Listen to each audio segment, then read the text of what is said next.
Bueno, buenas tardes. Ha habido que reajustar un poquito el horario. Esperemos que haya llegado la notificación a todo el mundo a tiempo.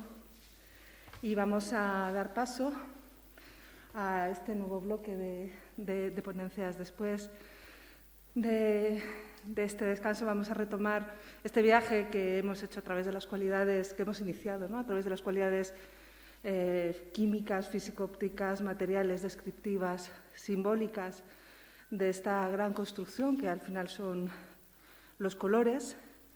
Y vamos a tener la ocasión de continuar esta aproximación al color a través de dos vías diferentes, la material por un lado y la simbólica por otro. Vamos a empezar con la profesora Honorance Poilpré de la Université Paris Panthéon-Sorbonne, que nos adentrará en el mundo de las figuras y colores en los manuscritos carolingios, modalidades de un discurso visual. Gracias. ¿Me escuchan? Bueno, antes de empezar, quería agradecer al equipo de Madrid para darnos tan buenas condiciones para este congreso tan apasionante. Muchísimas gracias a todos. Y bueno, hablaré de manuscritos carolingios, empezando con diciendo que el reinado de Carlomagno supuso una notable aumentación en la producción de libros. Se conservan algunos centenares de manuscritos de los siglos anteriores y varios miles del siglo IX. Entre ellos hay un gran número de libros bíblicos, especialmente los evangelios, pero también libros litúrgicos y tratados eruditos. Las circunstancias históricas condicionadas por las reformas de Carlomagno desempeñaron un papel importante en esta evolución. Una serie de manuscritos suntuarios realizados en el entorno de Carlomagno muestra que se desarrolló una reflexión muy profunda sobre la ornamentación adecuada para acompañar el texto de los evangelios en el interior de los libros. El objeto que contiene estos 4 textos está dotado de un valor particular. Llevado en procesión en la iglesia hasta el altar, leído por el diácono en el ambón, está también investido de una decoración más cuidada y más lujosa que los otros tipos de libros utilizados para la lectura o el servicio durante la Edad Media. Hay que recordar también que el principio mismo de la lectura bíblica está inscrito en los orígenes mismos del oficio cristiano, fundado en los primeros siglos en la lección continua, que culmina en la de los evangelios. Esta empresa de normalización de los libros litúrgicos se puso en marcha también gracias a la revisión del texto latino de la Biblia. Encargado por Carlomagno a principios del siglo IX y realizado por Alcuino, este trabajo se basó en la búsqueda de un texto depurado de errores. Se trata de ordenar la Iglesia, de expulsar el error y la ignorancia, con el objetivo de la eficacia litúrgica y pastoral al servicio de Dios, partiendo de un texto bíblico latino correcto e idéntico en todas partes del imperio. Este desarrollo de la cultura escrita no solo fue el resultado del deseo de difundir el texto bíblico corregido, sino también del importante desarrollo de la exégesis, que acompañó este reenfoque bíblico. La producción de manuscritos bíblicos no solo era un corolario de la religión cristiana, sino también una necesidad para la realización del proyecto político de Carlomagno. Los libros son a la vez la herramienta y la encarnación, el resultado de esta política.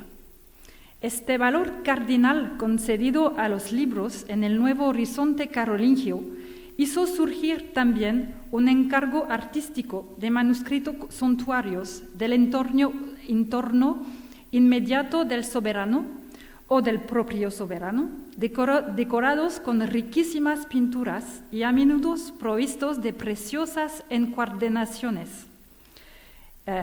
como lo pueden ver en la imagen.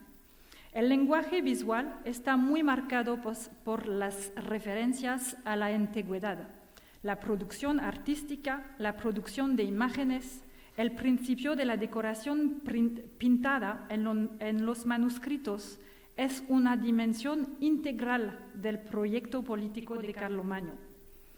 La renovación imperial, renovatio imperii, no es solo una cuestión de política, también es una cuestión de encargo artístico, de construir las modalidades terrenales de este proyecto en determinadas materialidades, materialidades capaces de tener eficacidad. Mientras que las fuentes textuales definen claramente el perímetro de este nuevo imperio y se reexaminan las relaciones entre la Iglesia y el poder temporal en el Admonitio Imperii, también se lleva a cabo un trabajo muy preciso sobre los materiales y los colores de los objetos y los símbolos de este nuevo reinado. El ejemplo del evangeliario de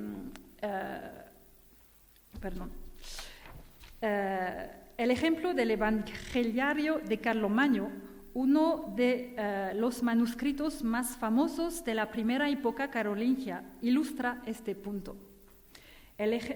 Diseñado para la pareja real con motivo del bautismo de su hijo a Roma, este evangeliario de Godescalc está fechado con precisión entre 781 y 783.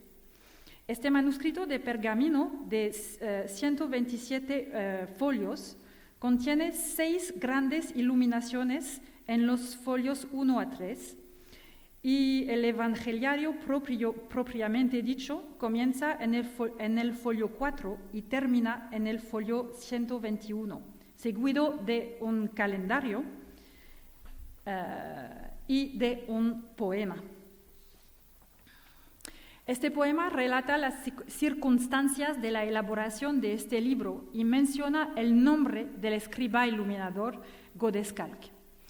Este libro recoge las pericopas de los evangelios en el orden de las lecturas dadas durante el oficio de los domingos y las fiestas en el orden del año litúrgico, según el rito romano destinado a ser utilizado en el dominio franco. Este manuscrito es el primer libro de este tipo decorado con figuras en toda página. La decoración, en el sentido amplio del ornatus latino, se basa en la combinación de escenas representadas, letras, colores y poemas. El poema de la dedicatoria no solo celebra al buen rey cristiano, sino que también celebra la transcripción del mensaje divino en el libro a través de las letras de colores que transmiten su contenido. Aquí está el principio de este poema, que es muy importante aquí. En letras de oro, inscritas en hojas de color púrpura, hablan del reino de los cielos que exhala el color rojo de la sangre. Se relevan las chispeantes alegrías del firmamento estrellado y la palabra divina en el halo de su gloria promete la recompensa final de la vida eterna. Estos son los mandamientos de Dios, son del color de una rosa y enseñan a igualar las hazañas del mártir. El amarillo del oro vestirá, según su deseo, el blanquero puro de las vírgenes, a quien los habitantes de los cielos adoran, y el brillo de la plata cubrirá su esplendor, el vínculo conyugal prometido a todos. Aquí está la enseñanza de Dios, escrita en metal precioso, lleva al claro refugio del reino de la gloria los que siguen la luz del evangelio, con un corazón puro. Los que cruzan las estrellas escarpadas hacia las alturas celestiales y unirlos para la eternidad en el palacio del Rey del Cielo. El comienzo de este poema, que sigue adelante, es el poema entero, es el primer texto conocido en minúscula carolina. Es sobre todo una celebración del libro por sí mismo, de la propia escritura, de las letras trazadas, de los colores revestidos por la escritura, vehículos de los mandamientos divinos. Si la exaltación del contenido del texto evangélico no es sorprendente, sí lo es la insistencia en los medios materiales plenamente asumidos por el proceso poético, los colores y matices, aurea purpuris, roseo, colore rosarum, candida, auri, argenti, preciosis metallis, participan en la exaltación del contenido sagrado de los textos, pero también en la de las mediaciones materiales de esta sacralidad, su transcripción gráfica y visual. El texto anuncia así que la palabra divina está transcrita en letras de oro sobre fondo púrpura, lo que podemos ver en todas las partes del manuscrito, enteramente en letras de oro y plata. Aquí un folio más adelante en el manuscrito. Los metales, estos metales preciosos evocados en el poema, adecuadas para devolver el brillo de su contenido espiritual. Estos tres colores, dorado, plateado y púrpura, forman un primer trío que se despliega por todas partes en el manuscrito. La púrpura cubra todas las páginas dentro de un marco con bordes decorados, con trenzas, volutas, perlas y flores estilizadas. El significado de este color en este manuscrito es el resultado de un doble eco simbólico. La primera se encuentra en las consonancias romanas e imperiales. La codificación del uso de la púrpura y del oro en uso desde el Alto Imperio los convirtió en colores del imperium y la investidura imperial. En las telas, los asientos o las coronas, el oro y la púrpura eran un monopolio imperial. Aunque el horizonte histórico es aquí el de los emperadores cristianos, el Bajo Imperio y el área bizantina vecina, el carisma de estos materiales está aquí plenamente presente como un encargo real, digno de los más ilustres antecedentes.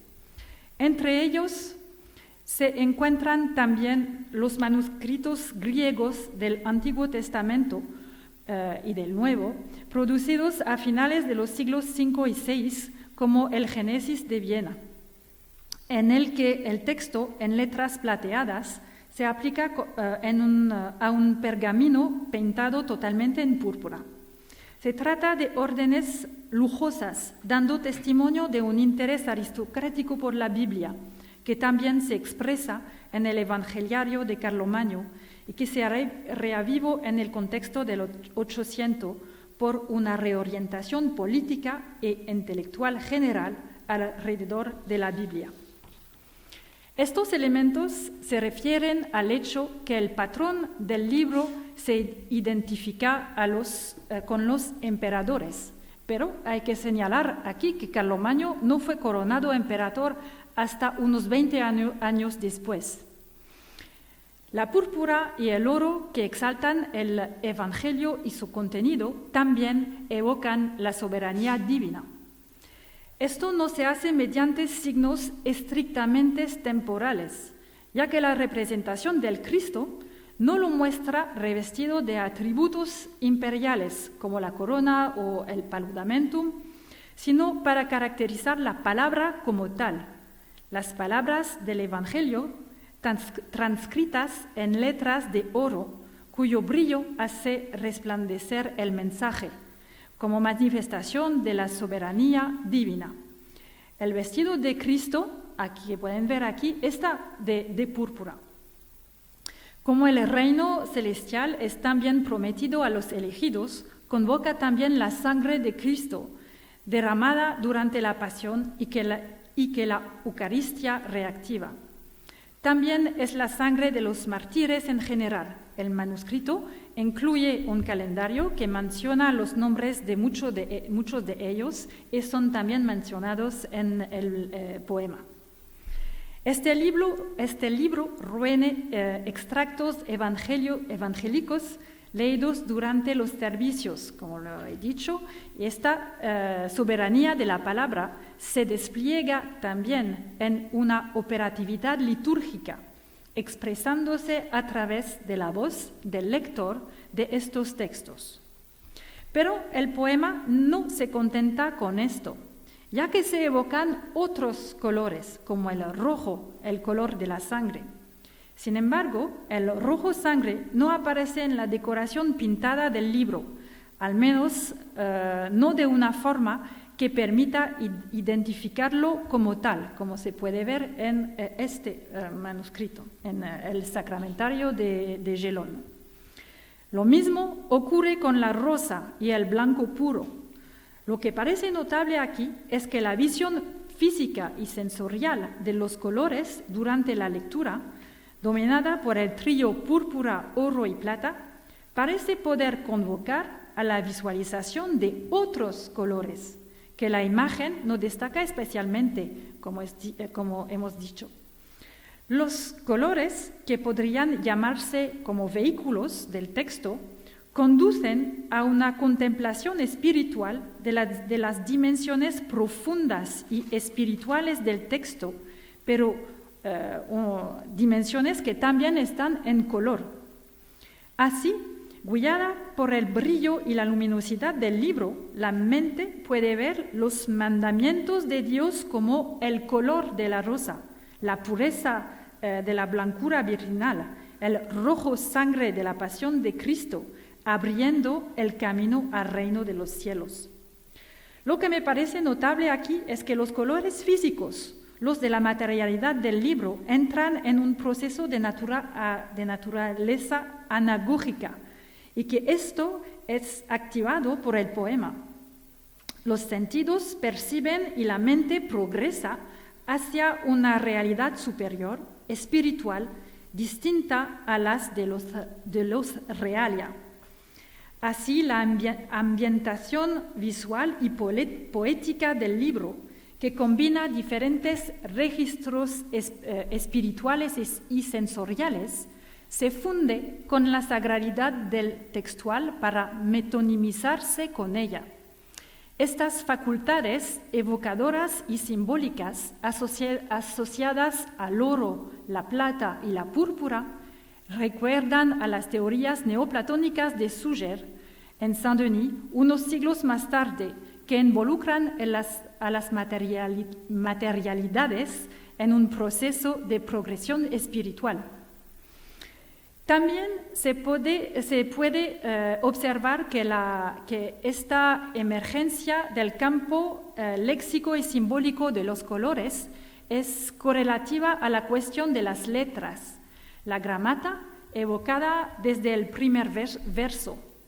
Como hemos dicho, la exaltación del texto sagrado como tal es un aspecto importante aquí, como se puede observar en muchos otros manuscritos contemporáneos realizados en el entorno real.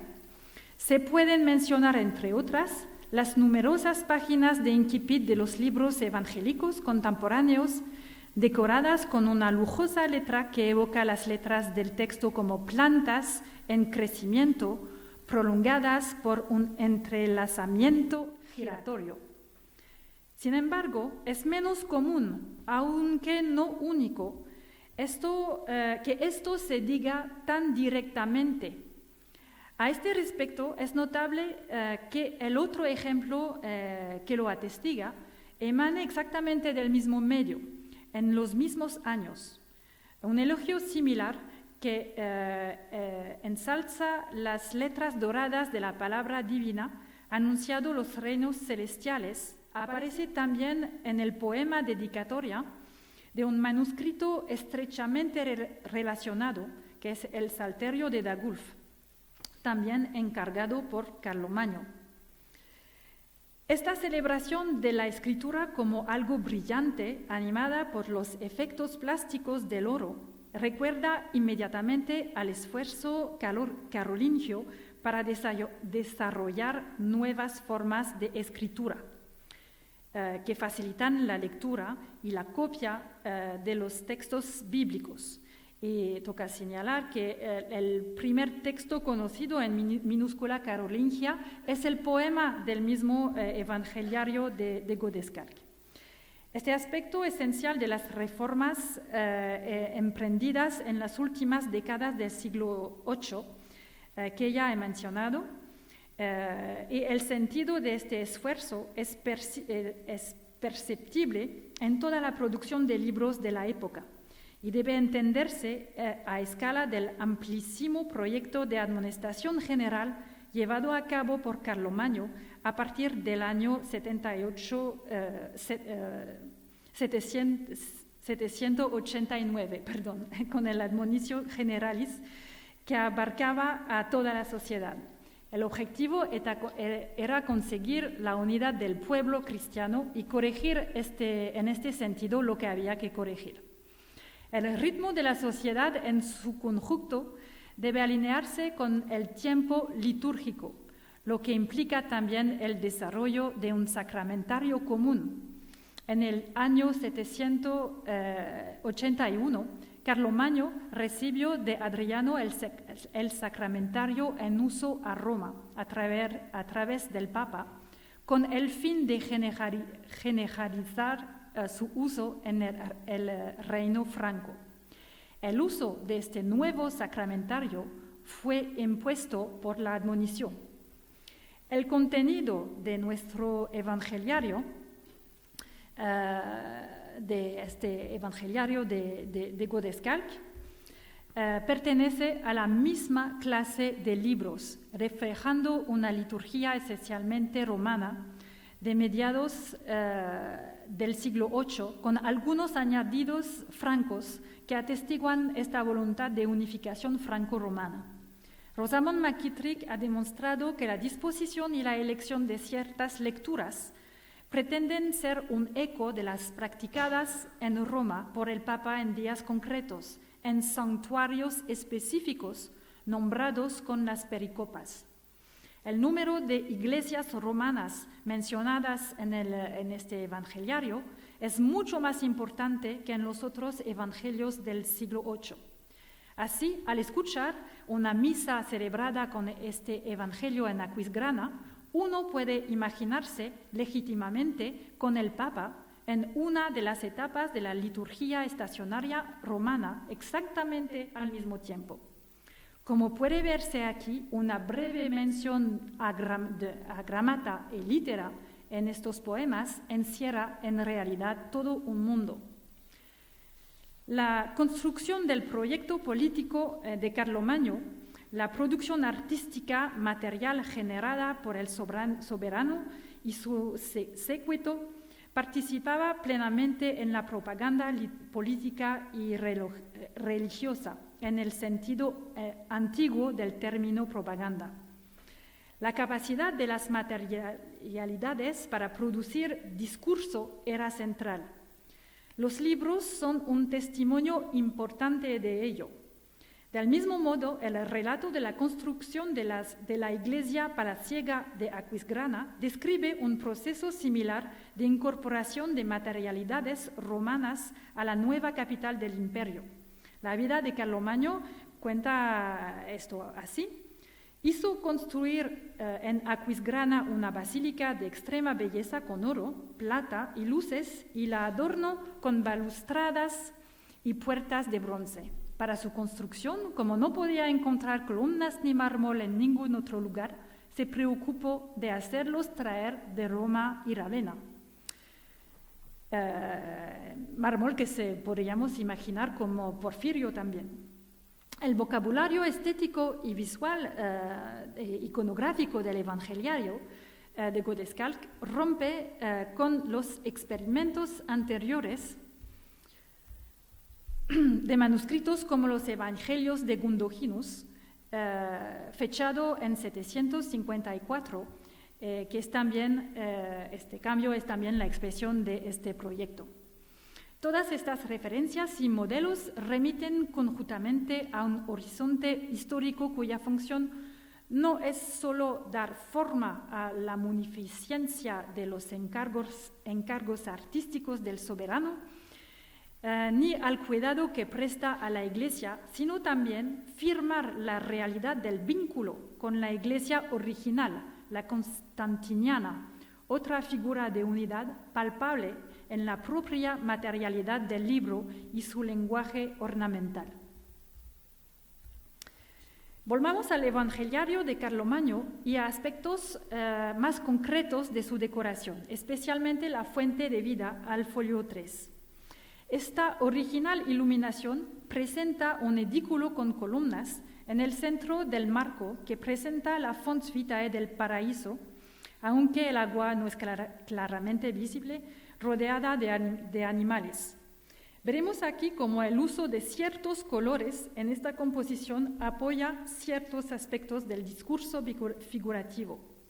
El tema elegido para este folio evoca tanto la diversidad de la fauna creada por Dios como la fuente viva del jardín del Edén.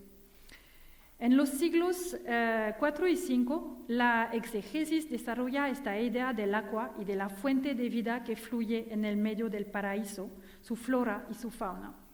Asociado a los ríos paradisíacos de Génesis 2, el fons aparece en los comentarios sobre la verdadera naturaleza del Edén. En su tratado sobre el paraíso, Ambrosio de Milán identifica el manantial que riega el paraíso con Cristo y el Padre, entregando el aquae vitae que proporciona la vida eterna. Los 4 ríos que emanan de él son también las virtudes cardinales. En De Civitate Dei, San Agustín también dedica un capítulo al paraíso en el libro 13 que trata de la mortalidad causada por el pecado original. Propone la misma analogía en los ríos y las virtudes cardinales. Al recordar que este jardín contiene todo el conocimiento necesario, construye una visión metafórica de la Iglesia identificando los 4 ríos con los evangelios, los árboles frutales con los santos y los frutos con su trabajo, el árbol de la vida con Cristo.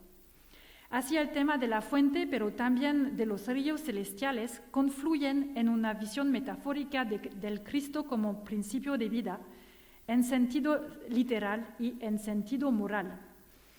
El paraíso, que alberga así la raíz de toda la existencia, se convierte en una imagen de la Iglesia de la que irradian los evangelios, las virtudes y el conocimiento.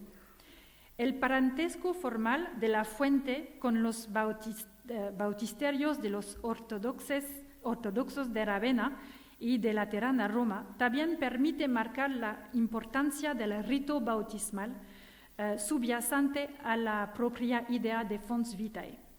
Eso es muy significante por este manuscrito, ya que está destinado a celebrar el bautismo del hijo de Carlomagno Pepino, llevado a cabo en Roma, en el baptisterio de Laterán, esto mismo, por Adriano I el sábado santo de 781, acontecimiento recordado por un pasaje de la dedicatoria de Godescar, lo que sigue en el poema que leí antes. Obsérvese también la presencia de un ciervo que acerca al borde del estanque, animal tomado del Salmo 42, cantado para el bautismo. La composición físico-química de los colores utilizados para esta imagen fue analizada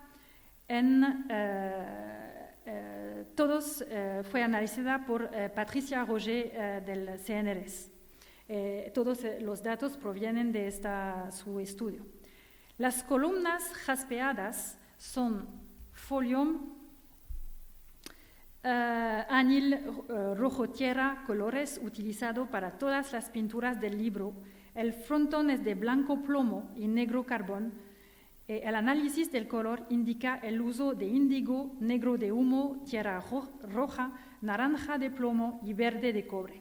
El oro se utiliza mucho en este folio, más generosamente que en otros lugares para realizar plumas, plantas para perfilar los ladrillos de un muro del fondo para el texto. Esto se corresponde totalmente con el enunciado del poema introductorio, el reino de la gloria exaltado por el oro. Sin embargo, los análisis físico-químicos revelan una característica original. Las plumas del pavo real están hechas de azul de Alejandría, también conocido como azul egipcio, un material tan raro como poco frecuente y caro, y cuya fabricación y uso se consideraban abandonados desde finales de la antigüedad. El primer material sintético conocido, creado 3000 años antes de Cristo, y su fabricación requiere un saber hacer particular, sobre todo en el control de la temperatura de cocción. Los únicos motivos de todo este folio que llevan este tinte son los pavos reales, mientras que el azul es también el color elegido para otras aves para las que se utiliza el índigo. Otro azul precioso utilizado en la iluminación en general es lápiz lazuli, pero no se utiliza aquí a diferencia de otros manuscritos suntuarios. Hay varias razones para sorprenderse de este original detalle. La propia presencia de este azul indica que los carolingios tenían acceso a una tecnología muy compleja, que tenían acceso a fuentes antiguas. El hecho que este azul, que debió de estar disponible en cantidades muy reducidas, se aplicará solo a los pavos reales, mientras que los otros elementos del manuscrito están pintados de azul, sobre todo que sea índigo. El pavo real, que procede del repertorio animal de la antigüedad, tiene la notable capacidad de ver caer y volver a crecer cada año las grandes plumas de su cola, y su carne tenía fama de ser resistente a la putrefacción, al igual que el ave fénix, que es asimilado por la imagen cristiana como metáfora del renacimiento y la renovación, en particular la que provoca el bautismo, presente en el catacumbas del siglo IV para evocar la esperanza en una resurrección del cuerpo. Su presencia en las decoraciones de los batisteros es también lógica. El especial cuidado puesto en los pavos reales al torno de la cruz subraya aún más el significado bautismal de la escena, la salvación concedida a los recién bautizados, que pueden ser admitidos en la Jerusalén celestial para recibir la suprema recompensa de la vida eterna. Pero también hay que decir que sin la ayuda de los análisis físicos y químicos, esto no habría sido evidente. Esto no impide interpretar el motivo de los pavos reales ni cambia su significado propio, pero la introducción de este costoso tinte plantea dudas, ya que su naturaleza particular no es fácilmente detectable. Esto parece implicar que ciertos aspectos materiales del escenario no necesitan ser inmediatamente comprensibles para ser efectivos y que no son solo para los lectores del libro. El papel del libro de los Evangelios es hacer presente la palabra divina, llevar a Cristo a la presencia real, hasta el punto de ser, según la expresión de Eric Palazzo, un libro cuerpo, así como un libro lugar, donde se concentra gran parte del carácter sagrado de la liturgia. El vínculo entre el libro y el propio Dios es, por tanto, más que estrecho. Si la decoración pone de manifiesto el sentido profundo de los textos evangélicos, esta presencia un tanto oculta del azul de Egipto nos dice también que esta preciosidad divina no es del todo accesible por la vista y que la materia misma de los signos visibles esconde todavía muchos tesoros, no todos accesibles inmediatamente por los sentidos. El Evangelio de Carlomagno muestra el cálculo uso simbólico del color por parte de los diseñadores y pintores carolingios, el uso previsible de las paletas cromáticas del Imperio Romano da lugar, sin embargo, a una reinterpretación de este repertorio desde una perspectiva cristiana que expresa la voluntad de asociar los libros a los realia del imperio, que son al mismo tiempo los de la Iglesia en acción. Cabe señalar que los colores del imperio terrenal no es tampoco púrpura, pero azul, como en este manuscrito más tarde. De la misma manera que en este periodo hay una amplia reflexión sobre la naturaleza y la función de la mediación visual, tanto en tratados como los libri carorini, en las propias obras. También están de actualidad aspectos como el lenguaje de color y su contribución directa al discurso visual. Para ello, los artesanos deben buscar tintes y material adecuados, algunos de los cuales son tan preciosos o más que el oro. Desde nuestro punto de vista, el de los libros que contienen textos sagrados, esta investigación material y semántica solo tiene sentido en términos de su integración en un discurso multimodal que involucra texto, imagen, signos visuales y colores, como ello orquestado por el libro como soporte y como espacio. Muchas gracias.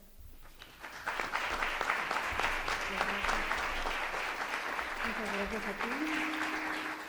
Bueno, pues we listen now to Professor Marek Walczak, who is going to talk us about his research from Porphyry to limestone on material polychromy in the Tombstones of Polish kings at Cracow Cathedral, 1333-1502. When you want, please.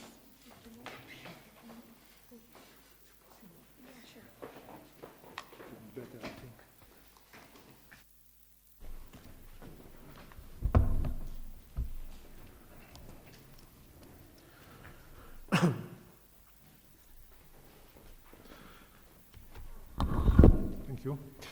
So, ladies and gentlemen, one of the most frequent ways of manifesting power and splendor of one's dignity was to use materials associated with wealth and magnificence.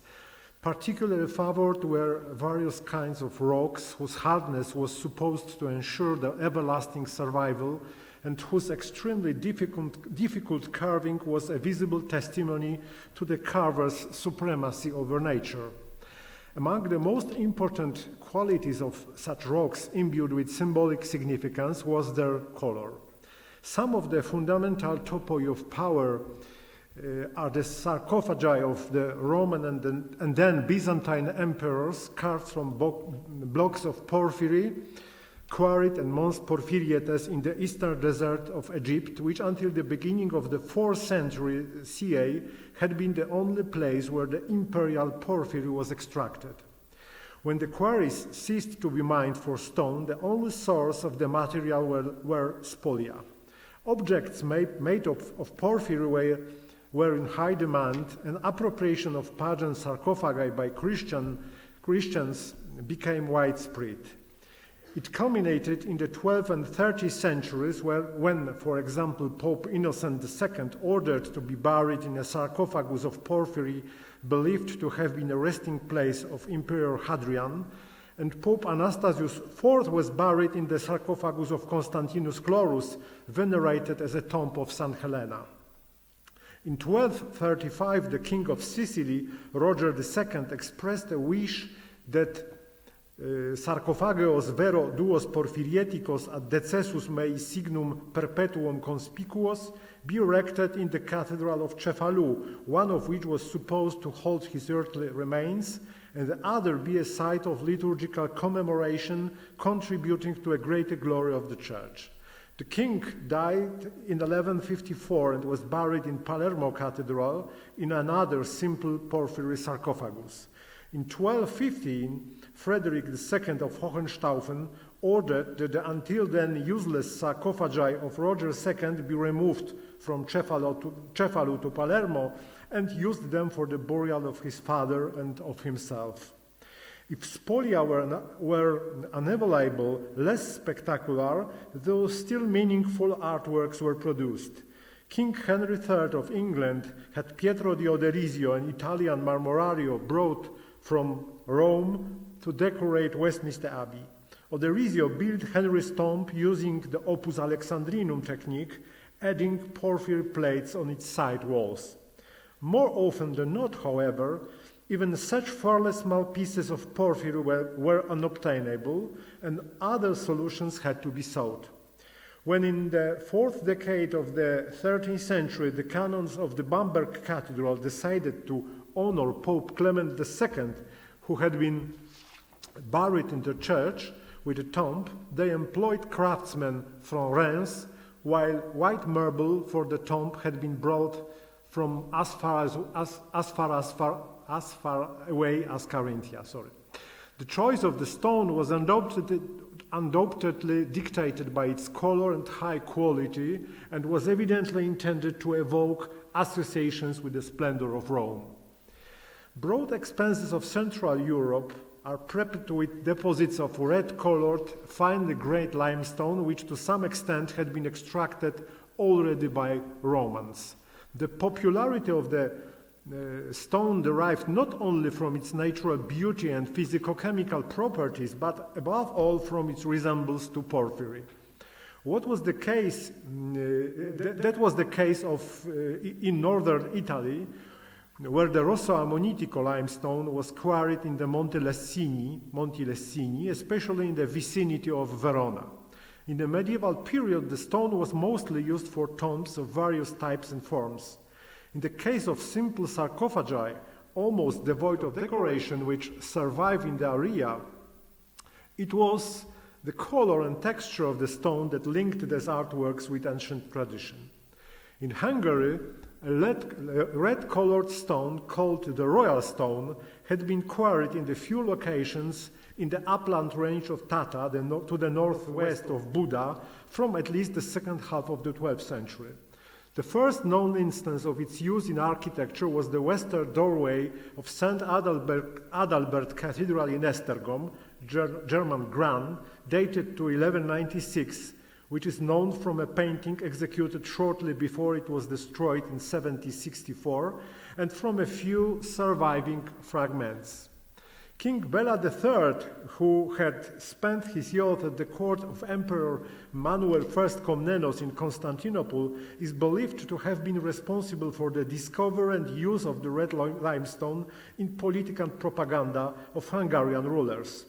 At the beginning of the stone's extraction, the quarries at Tardos were royal property, and material mined there was used exclusively for courtly commissions, which often included tombs of members of the Arpad dynasty. A real breakthrough came around 3080, where a royal mausoleum was established at Székesfehérvár. Among its remnants are fragments of the tomb chest of Louis the Great, who died in 3082. It was also at that time that a mass production of tomb memorials from the royal stone for members of the highest rank of society began. Later written sources attest to the fact that identification of the red limestone from Tardos with the Egyptian porphyry was legitimate.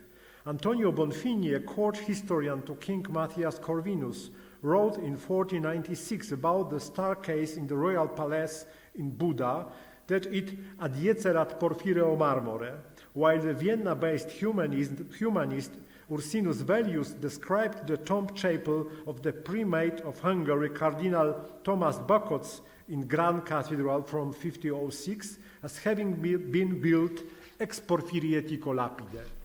Yet it was probably stone from the quarries at Adnet near Hallein, located about 30 kilometers south of Salzburg, that enjoyed greatest popularity.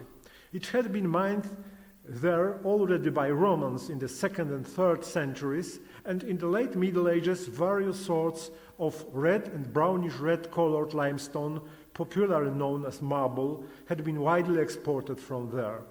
Its use in Austria was established as a material symbolizing the ruler's authority, as attested, for example, by memorials to Archduke Rudolf IV Habsburg and to Emperor Frederick III, erected in St. Stephen's Cathedral in Vienna, or the tombstone of Eleanor of Portugal in the Cistercian church at Wiener Neustadt. In contemporary texts, the tomb of Frederick III was usually described with the terms Porphyrieticus or Porphyriacum. In the research of the symbolic meaning of color in the representation of power, an important role has been played by the Royal Mausoleum of Polish monarchs in Cracow Cathedral on Wawel Hill. A gradual process of unification of the former Kingdom of Poland, which since 1138 had been fragmented into small provinces ruled by successive members of the extensive Piast dynasty, was taking place at the end of the 13th, at the beginning of the 14th century. In 3020, Ladislaus the Short managed to be crowned of Poland, and the ceremony took place in Cracow Cathedral. It was, however, contrary to local tradition, because since the beginning of the 11th century, coronations of Polish monarchs were held in Gniezno Cathedral. The transfers of the coronation place, unusual in medieval Europe, diametrically changed the status of the Church of St. Wenceslaus and Stanislaus on Wawel Hill. It became necessary to undertake propaganda activities which would glorify the capital of the reborn kingdom and elevate the cathedral to the status of a Königskirche, the royal church, in the language of architectural forms. It may be presumed that soon after 3020 it was decided to accommodate a royal necropolis in the church, whose rebuilding was underway. The king died in 3033 and was buried in Sinistra Parte Chori ex opposito altari majoris, under eastern arch of the northern ambulatory. His tomb was cast from the soft limestone quarried in the vicinity of Pinczów, located about 80 kilometers to the northeast of Krakow, which since the 11th century had been widely used in construction in the south of Poland. The tomb in the form of a tomb chest with carving images of the funeral cortege on its sides and an effigy of the deceased on the top slab, superimposed by a freestanding canopy, was apparently modeled on tombs in the French royal necropolis at Royaumont Abbey, a monument of Philippe d'Agobert and that of Louis of France. It's also from this French church that the location of the tomb is derived. It was well visible both from the steps of the high altar and from the choir stalls, and it was at the same time accessible from the ambulatory. The tombs at Royaumont, as well as the slightly later tombs at Longpont Abbey, had for a long time retained their colorful polychromy and gilding, which, apart from royal connotations, had a practical purpose of attracting viewers and encouraging the prayers for the deceased. However, it was not the case of the tomb of Ladislaus the Short, which was unpainted, although it may seem unlikely that the material, especially as was the case here, an attractive, porous, greyish limestone, was left uncovered. There is some evidence that suggests that the stone had indeed been left unpainted. The above-mentioned arch under which the tomb was located was walled up before 3017, and it was not until the restoration of the cathedral at the end of the 19th century that it was returned to its original form. Thus, the southern wall of the tomb chest had been covered from view for over 500 years, and yet no traces of polychromy have survived there. It was executed by a workshop consisting of stone carvers trained in Cologne on the Rhine, where the Materialsichtigkeit, or visibility of the material, functioned as a means of artistic expression, often acquiring a form of sophisticated contrasting of the painted and unpainted architectural and sculptural elements. A locus classicus of this strategy is the altar table in the Cologne Cathedral, executed around 3010 by local sculptors who must have known the art of Paris and Lorraine. The decoration is entirely in marble, with the architectural and figural elements picked out in white Carrara stone against a dramatic ground of black denounced marble. In Krakow there had been no tradition of figural sculpture, and the effigy of the king is the earliest known example of using pinch of limestone to carve a statue. After an almost 200 years long fragmentation of the Polish kingdom, it was a remarkable feat anyway. Carved in a great limestone by masters from the Holy Roman Empire, it would have been considered a masterwork of technical virtuosity and an embodiment of the royal majesty. The situation changed significantly after the death of Ladislaus' son and successor, Casimir III, called the Great, who modernized the Polish kingdom. He did not have a legal heir, therefore, pursuant to the Treaty of Buda concluded in 1353, the throne went to the son of his sister Elizabeth and Charles Robert of Hungary, the King of Hungary Louis the Great. It is him who is believed to have commissioned the tomb of Casimir the Great, which was erected opposite the tomb of Ladislaus the Short in the South Ambulatory, and in principle repeats the main features of the older memorial. Among its novel features is a canopy rising from the tomb chest and images of the members of the Privy Council carved in relief on its sides. The only reference point for the latter being a slightly later decoration of the tomb of Louis the Great, surviving in fragments.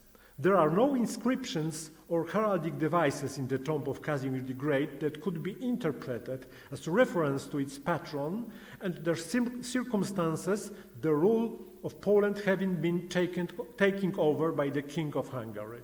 Therefore, it is the material proper that is the red royal stone of Tardos, used here probably for the first time outside of the historic borders of Hungary, that is the most significant symbolic element of the tomb.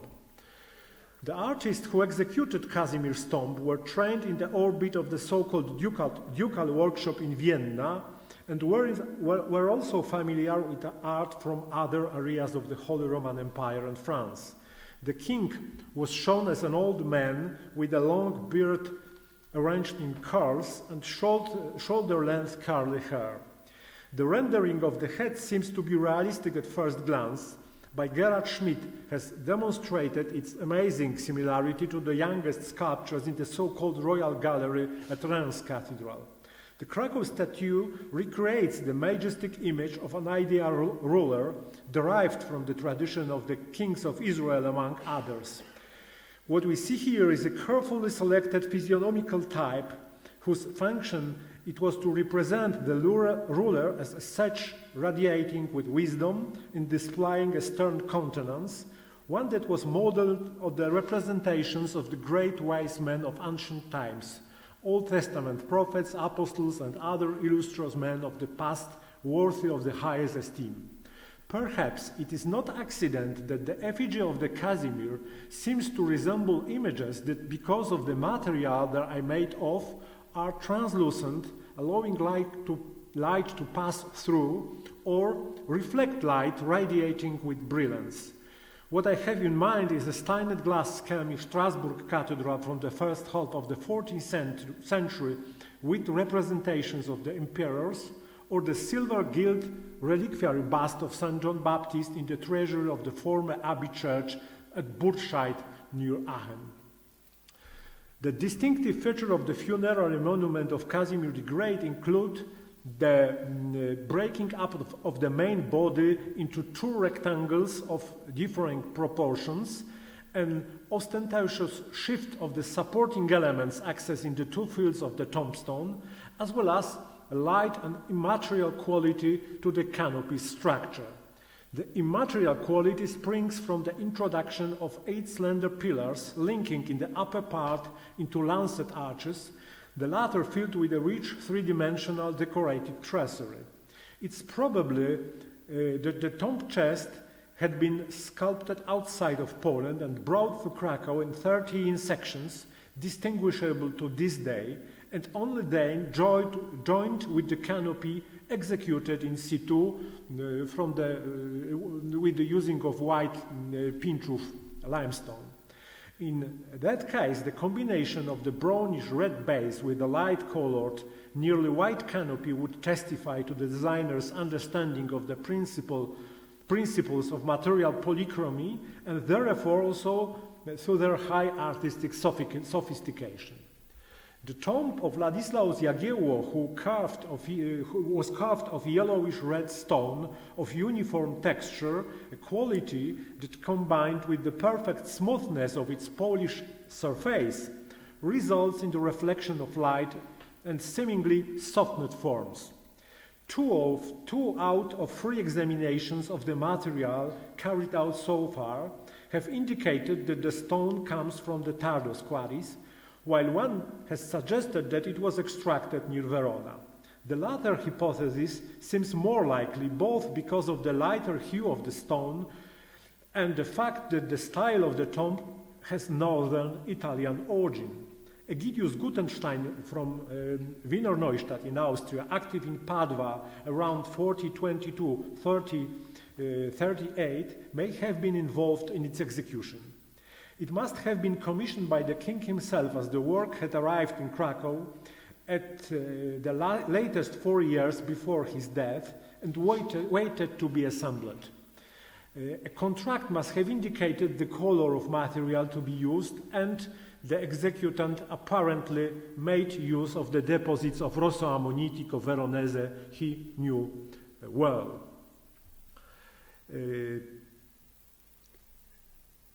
Ladislaus Jagiełło was a great Duke of Lithuania who in 3086 married the daughter of the King of Hungary and ascended Polish throne, a consequence of which was the baptism of Europe's last pagan country. In the speech delivered by Emperor Sigismundus of Luxembourg at the Council of Constance, Jagiełło was equated to Constantine the Great, who expanded the borders of Christianity without spilling blood. Jagiełło himself referred to imperial tradition too, a fact tellingly attested by his equestrian portrait in the chapel at Lublin Castle, which depicts him triumphant as a second Constantine, with an angel handing him in a crux hastata. The son of Jagiełło, Casimir IV, died in 3092, and his tomb was founded by his wife Elizabeth of Austria, a daughter of Albert II Habsburg. The tomb was executed by Walczak, at that time the most eminent sculptor active north of the Alps, brought to Krakow from Nuremberg by German burghers originating from the Holy Roman Empire.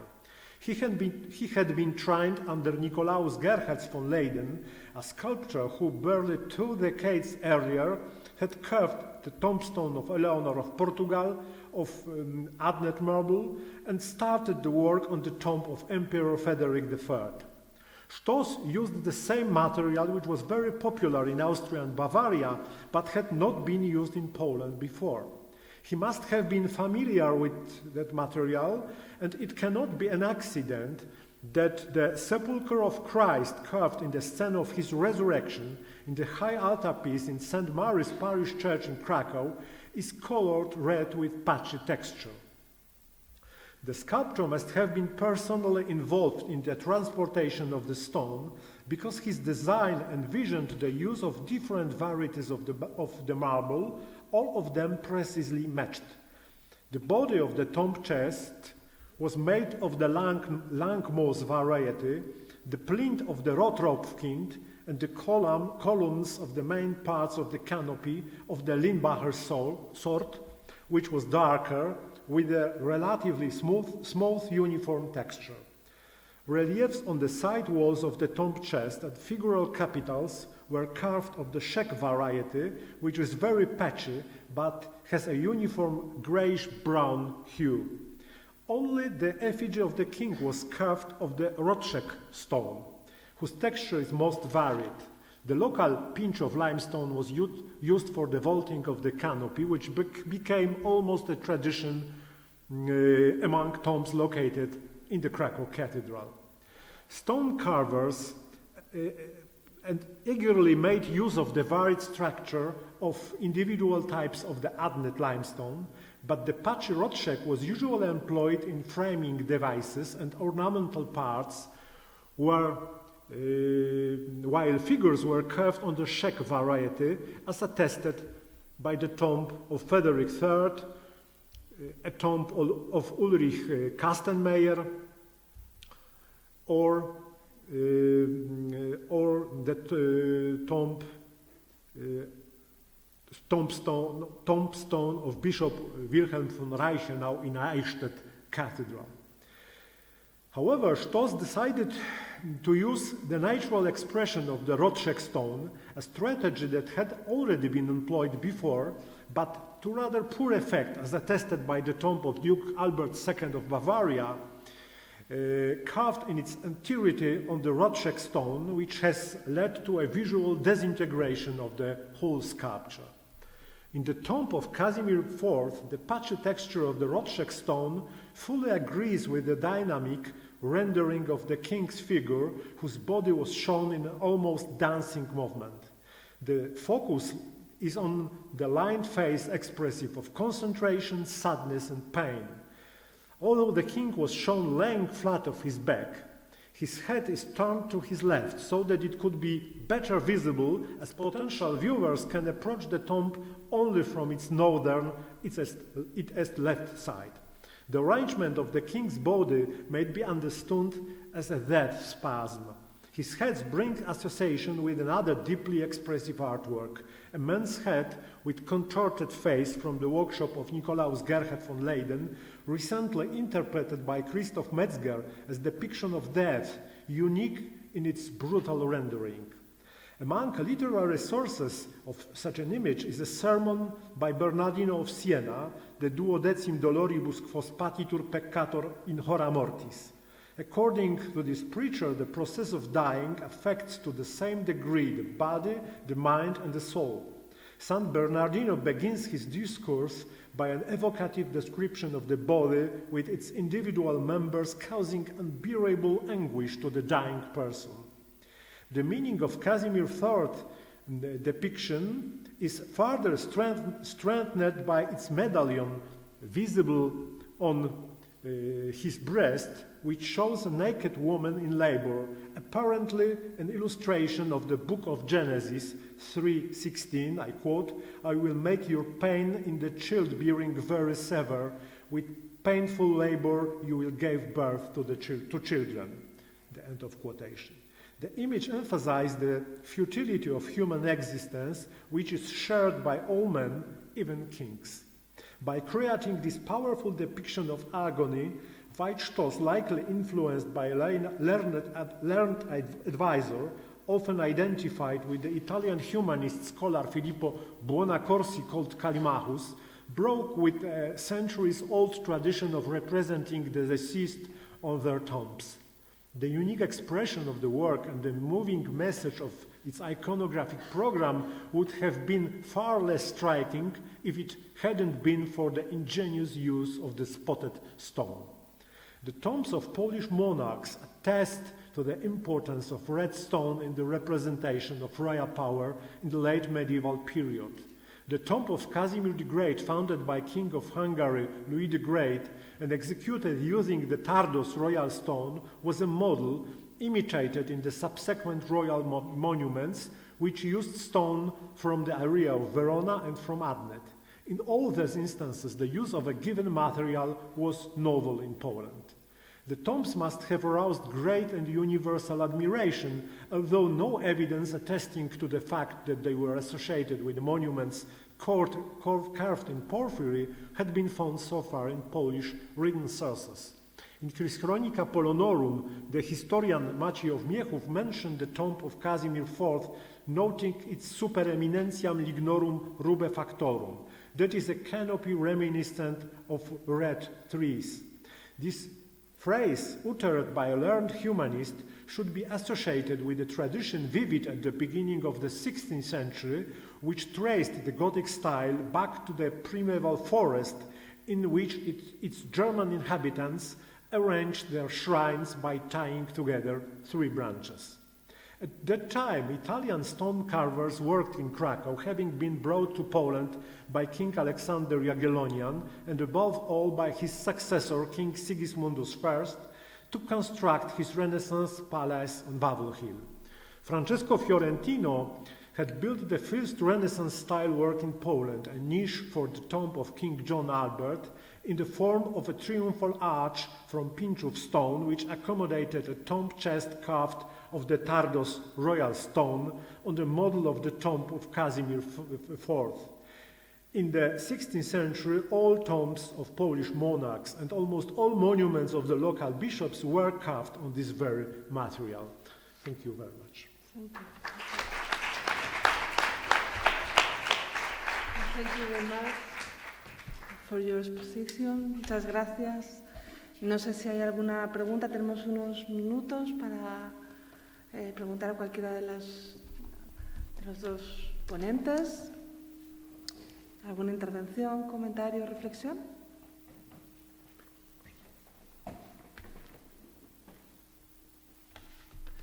Nadie, pues vamos a pasar entonces a las exposiciones, a las ponencias a la presentación de las comunicaciones de este bloque. Thank you very much.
Hola, buenas tardes.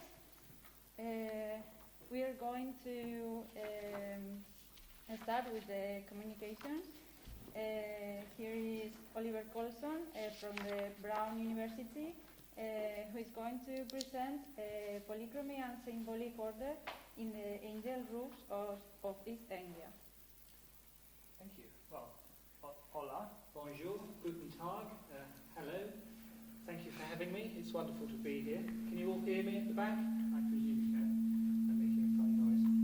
I'm going to begin my presentation by discussing the first angel roof at Westminster Hall in London in connection with the patronage of King Richard II. I'll introduce the theologian John Wycliffe and his heretical followers, known as Lollards. I will then discuss the spread of angel sculptures outside London, focusing on the case study of the Church of St Agnes at Corston in Norfolk. I believe the colour scheme and iconography of the angels at St Agnes were intended to reinforce the concept of a divinely ordered hierarchy in the face of Lollard rejections of the established church. The first hammer beam roof to be carved with angels, so the first angel roof, was built in 1399 for the English King Richard II at Westminster Hall in London. Existing scholarship has focused on defining angel roofs as a type of architectural sculpture. Less attention, however, has been devoted to contemplating the wider environments in which these sculptures existed, both in terms of architectural space and also in terms of contemporary atmospheres of viewing. By the late 14th century, England was gripped by widespread fear of heresy.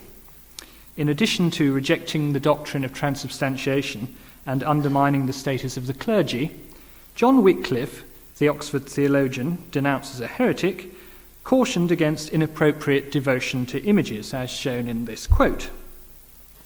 Wycliffe's words heralded a debate about the role of art in religion, inspiring the growth of the heretical Lollard movement and leading hundreds to be burnt at the stake for their beliefs. In 1395, while its angel roof was under construction, a Lollard manifesto, known as the 12 Conclusions, was nailed to the doors of Westminster Hall. The 12th conclusion called for the abolition of art. The manifesto states, quote, "The abundance of unnecessary arts practiced in our realm nourishes much sin in waste, profusion, and disguise," before exhorting the reader to full-blown iconoclasm. Quote, "All kinds of arts should be destroyed for the increase of virtue." The Westminster angels, carved horizontally around the hammer beams, hold Richard II's coat of arms. From the multitudes of angels here in the Wilton diptych to the cherubic figures that flung golden leaves and coins before the king during his coronation procession, Richard styled himself as a man who was most comfortable in the company of angels. The king's coronation even culminated with the crown being placed on the monarch's head by a mechanical angel. The angels in the Wilton diptych all wear badges showing Richard II's emblem of a white deer, a white hart, mirroring the contemporary aristocratic practice of dressing a noble's retinue in matching livery. Given Richard II's angelic affinity, the emblem-bearing angels at Westminster Hall can be understood as an extension of the king's personal entourage.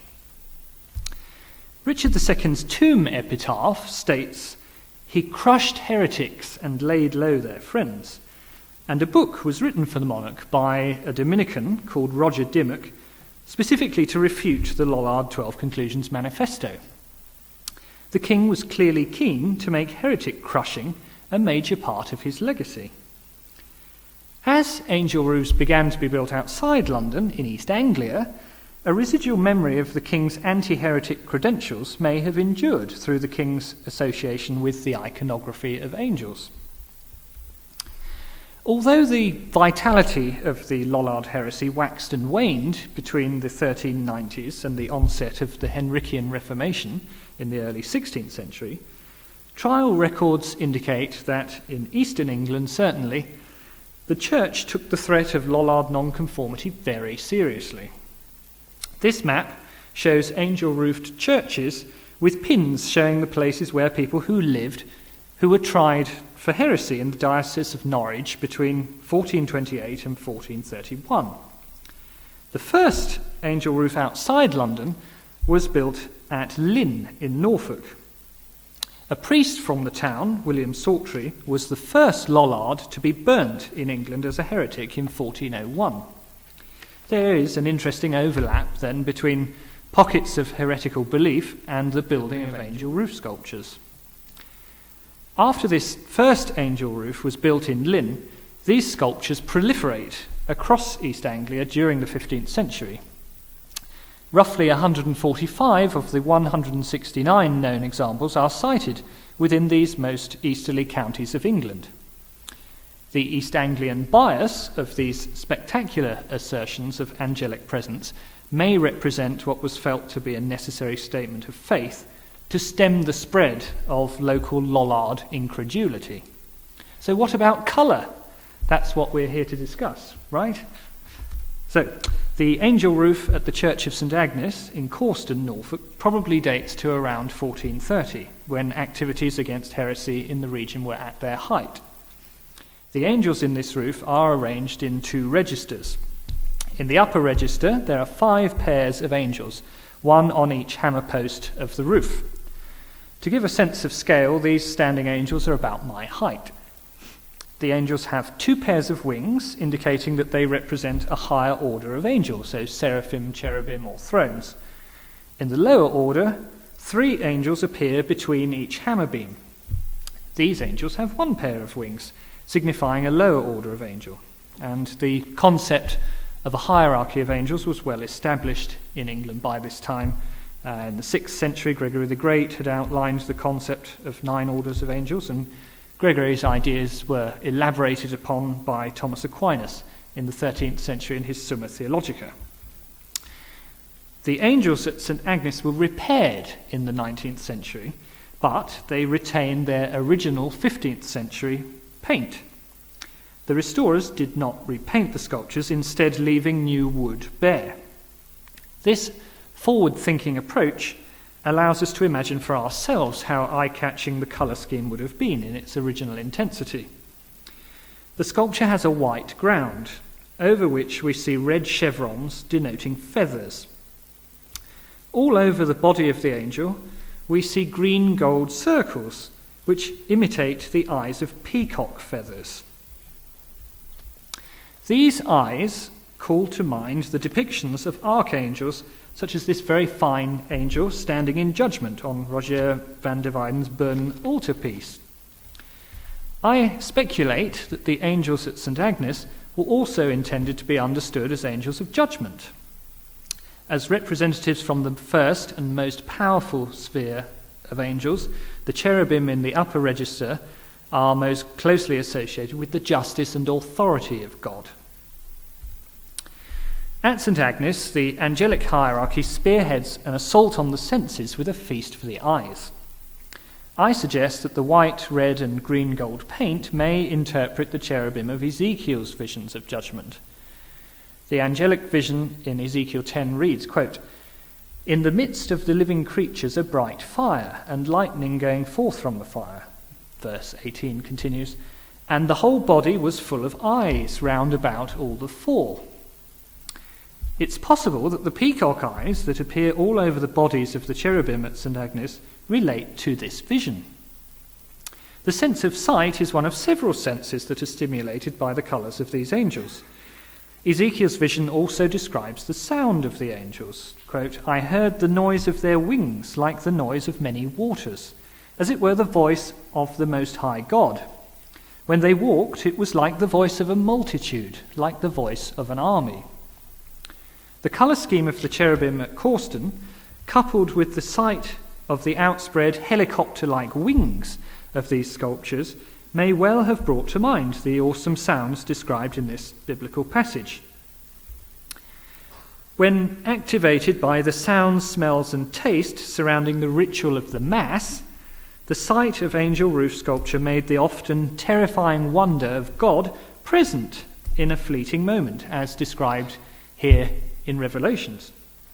And while we're on this slide, notice the relative similarity of the hand gesture of Van der Weyden's Angel of Judgment, and you can compare it with the cherubim at St. Agnes. While being slightly more visually accessible, the position of the lowest order of angels at the base of the roof offers a physical reminder that all of these angels are members of God's kingdom. There's no possibility at all of haptic interaction with the congregation below. So why would we need angels of judgment arranged in a hierarchical composition in the roof of this East Anglian church? The sights and sounds accompanying the congregation on their journey to partake in the Eucharist culminated in the stimulation of what was arguably the most intimate of all the senses when they tasted the body and blood of Christ. Lollards did not believe in transubstantiation. They also rejected the sacraments, reserving special ire for the Eucharist. When I first saw an angel roof, Roger van der Weyden's Seven Sacraments altarpiece immediately came to mind. In this painting, an angel appears above each of the sacraments taking place in the church. Catholic doctrine states that angels are present at Mass. As Mass was sung and the host raised beneath the roof at St. Agnes, the colourful angels would have kept the flavour of salvation alive in worshippers' minds. As in Van der Weyden's painting, these angels at St. Agnes are a physical assertion of the centrality of the Eucharistic sacrament to the Christian faith. What better way to reassert that doctrine than to make the otherwise insensible sacred matter of angels sensible, an aim that deeply troubled Wycliffe and the Lollards. For example, Wycliffe wrote, quote, "Not only laymen, but ecclesiastical superiors err in faith, thinking angels to be corporeal."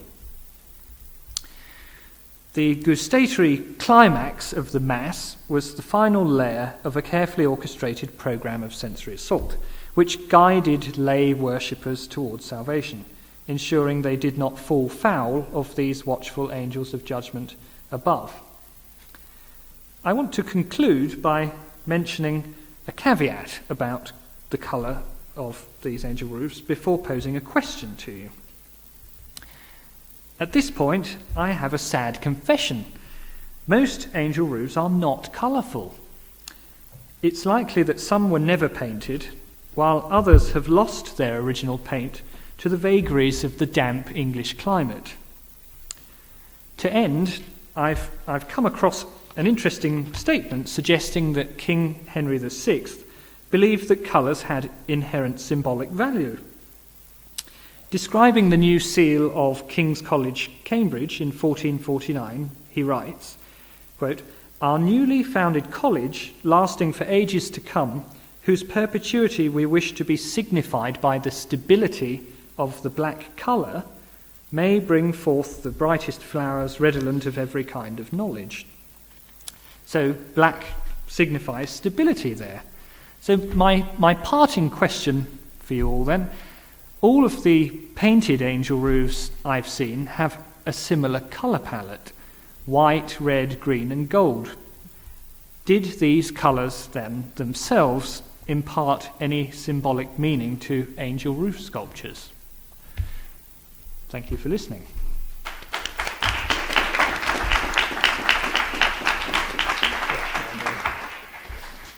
Thank you very much. We are going to continue with Nicoleta Faccio from the Museum of Islamic Art of Doha with the title Rainbow Bride and the Black Sun, Love and Its Colors in the Roman de la Rose and Nizamis Laili Va Magnum. Well, sorry for that. Buenas tardes a todos y gracias por la invitación, and that's where my Spanish ends. No, joking aside, that's actually quite nice to be here in person. That's my first conference since 2019 with a live audience, so it's quite nice, yet a bit bizarre, I would say. Okay, so let's start. Yeah. I'd like to start with this quote from Lettres L'Union by Jean-Paul Sartre, and I quote, Autrui me regarde et comme tel, il détient les secrets de mon être. Il sait ce que je suis. Ainsi, le sein profond de mon être est hors de moi, emprisonné dans une absence. Autrui abat sur moi.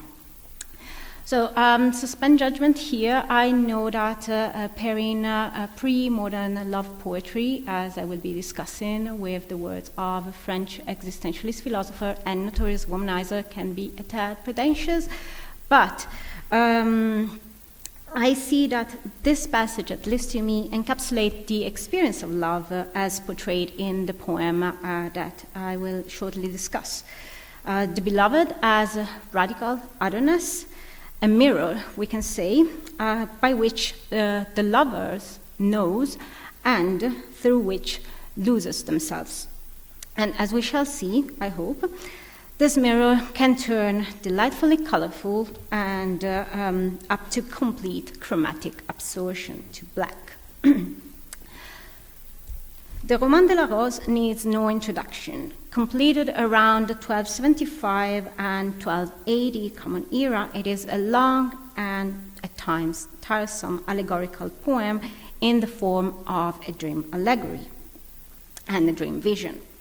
In a nutshell, it is about a lover struggle to conquer the love of a rosebud. That's the very tenuous plot line. The poem was hugely successful. Hundreds of manuscripts have survived, many of which illustrated, quite richly illustrated in some cases. Today, I'd like to focus on one particular illustration that opens basically all the manuscript which has been illustrated of the rose, and this with very few exceptions. In many cases, this illustration provides a visual induction into the matter of this allegorical dream vision. And despite a fistful of verses, which I listed here, painters created rich and complex iconography to return the poem's oniric dimension. And I think it also quite important to keep in mind that in some cases this would have been the only image that the reader would encounter as they flip through the pages of this manuscript. So the illustration I'd like to focus today is this one, which is from manuscript, a French manuscript from the mid-14th century, most probably made for the aristocratic family of Poitiers-Melun and the coat of arms. It's here. Can you see? Yeah. So we are talking about a fairly wealthy manuscript commission. The page arrangement, in which is a frontispiece of a four-lobed compartment, is a usual one for manuscript of that time. What we behold in this specific compartment, that's the first compartment, is a sort of meeting point between the actuality of the narration of the dream vision, the sleeping lover or the narrator, and that's a little bit of a difficulty to understand who is talking when in the poem, while we are offered at the same time a glimpse into the dream vision, and it's the rose bush and the birds that appear later in the poem. The rainbow-striped curtains can be considered at first a decorative device, and that they also recur in other manuscripts from the same period, not only manuscripts of the Roman de la Rose. However, when put in dialogue with the poetic text and its intellectual background, we might access a further level of interpretation. So, The Rose is a poem whose plot consistently relies on visual encounters to proceed. The description of such optical phenomena drew from discourses of natural philosophy by authorities of the time, such as William of Conques from the School of Chartres. William of Conques developed a highly influential theory for allegorical interpretation based on the concept of integumentum, which is a Latin word literally meaning covering or wrapping. The word stands for the act of covering through allegorical language, which is highly used in the Roman de la Rose. and the figurative meaning behind the veil of language. So there is also this tension of what language reveals and covers at the same time.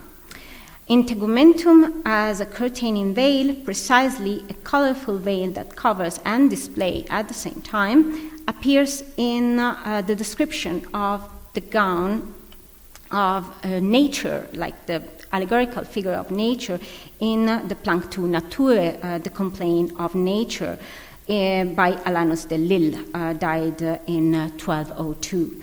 And as obscure as this poem can be today, it was actually a quite influential piece of literature, especially among writers of the time, most notably Geoffrey Chaucer and the authors of the Roman de la Rose, especially its second author, Jean de Meaux. The echo of Alanus de Planctu is audible also in the description of the robe worn by Amors, the god of love, that the lover encounters along its way as he enters the dreamed garden. And these are like excerpts from the Planctu Naturae and here the Roman de la Rose and its translation. An equally lively and colorful image appears at the beginning of the Rose in the description of the renewal of nature gowns, like nature, during spring. And here highlighted in red are the passage. On a linguistic level, words such as dress and colors have been used by medieval rhetoricians to indicate figural language and rhetorical tropes. And one example is, for instance, Geoffrey de Vinceau, around 1200, that use, for instance, terms such as flowers and colors to express the rhetorics of language.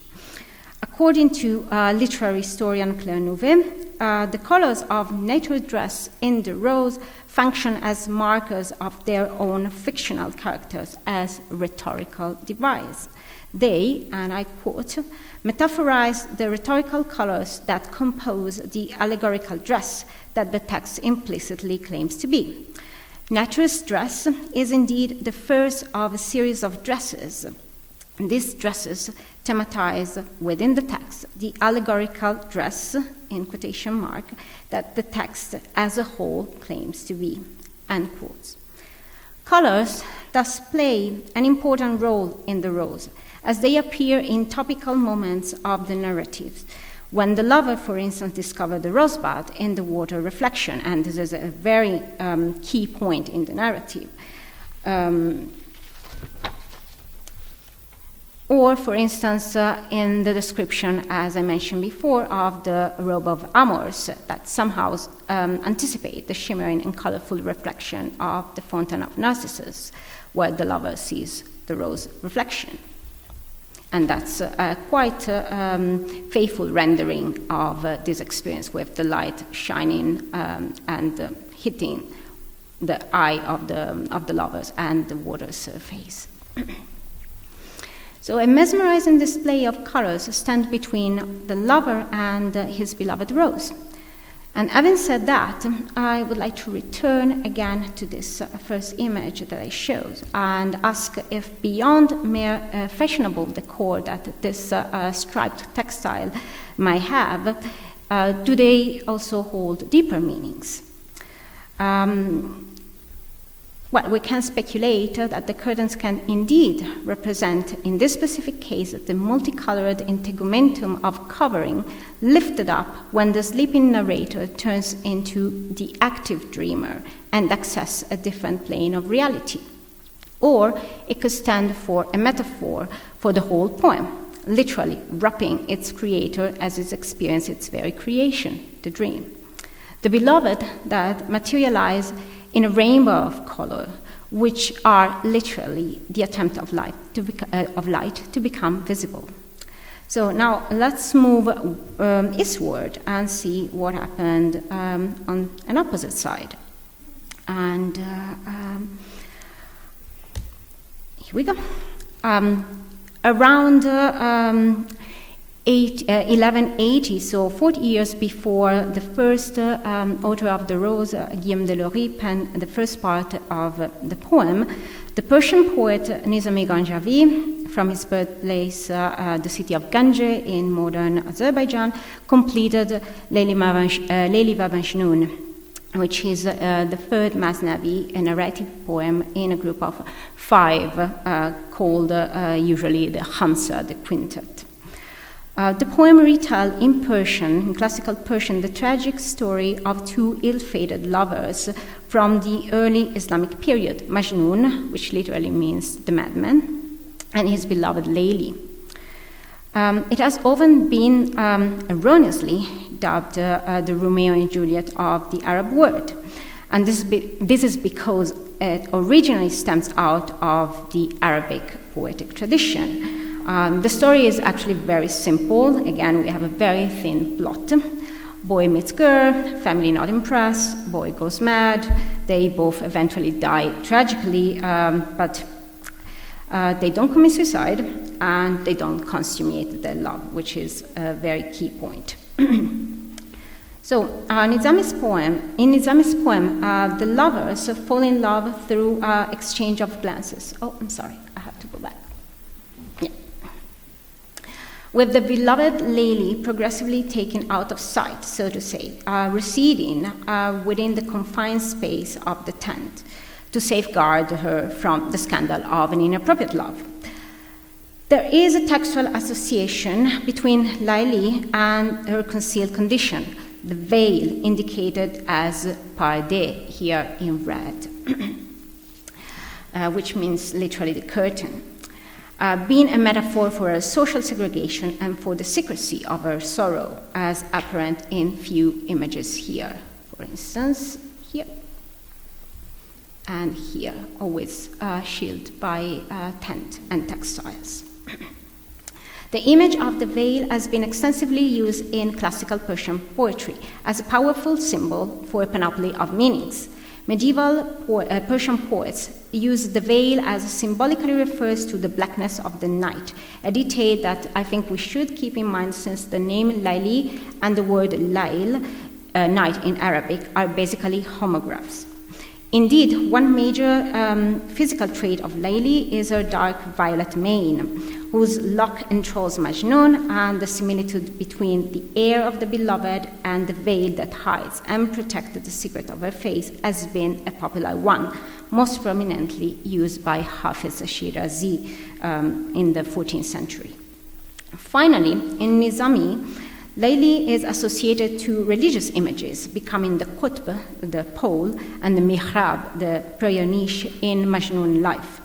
There is a point where all these images that I just discussed converge and merge into one another, and this is the holy site of the Kaaba, the fulcrum of the Islamic religious life. Majnun is brought to Mecca to cure his love sickness, and it is in here, in front of the Kaaba, that he asks God to increase his love for Leyli. And there are plenty of illustrations like this ones from the 14th century, 14th century.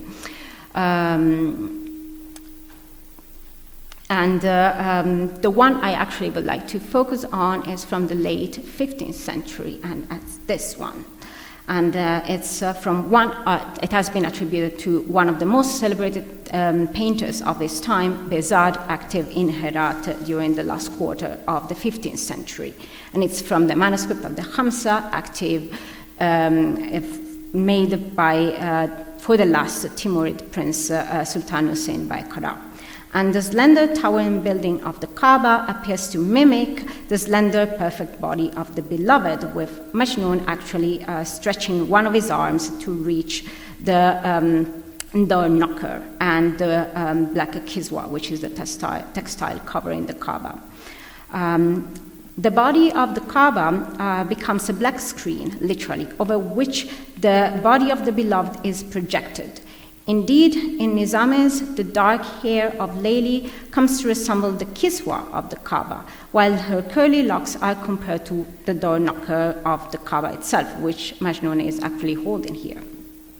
Anthropomorphic traits and sensuous, almost sensual images have in turn been used to describe the Kaaba. And we don't need to bring up a particularly spiritually imbued text to find description that likened the building to a beautiful bride. And these are two examples from Ibn Battuta and Ibn Jubayr, so travel memoirs and secular literature. In this illustration, the black kiswa, it's hiding and enhancing the beauty of the Kaaba and becomes the screen against which the beloved emerge. The black curtain, the veil between the lover and the beloved, the luminous black hair of the beloved. In this glossy darkness, in the luminous night of Layli, the lovers see the beloved. It is what in mystical thoughts has been identified with the concept of Nuri Siyai, the black light, or the black sun, the color of Jalal, the boundless divine majesty. So, in conclusion, I would like to make here 3 points. First, this poem focuses on what can be called the heroism of the sentiment due to their highly psychological dimension. Action actually happens at the level of emotion, and this is in contrast to the heroism of action of the chanson de geste genre. And second, the love relation is always appeared to be mediated for the loving subject. And coded in the language of Finamore, in the rose, love is an idealized experience, yet it maintains the vibrancy of the material world and its color. In Nizami, Layli wa Majnun, love can manifest as a paradoxical darkness, a bewildering experience, and a contradiction in terms.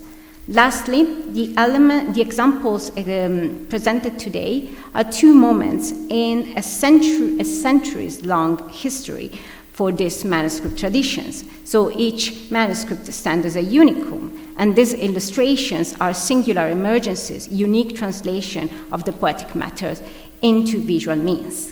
However, under the veils of the oblique language of poetry, over and over again, these romances and their illustration cover and reveal truths about desire, loss, otherness, and discovery of one's own selves in the mirror of the poetic experience of love. Thank you.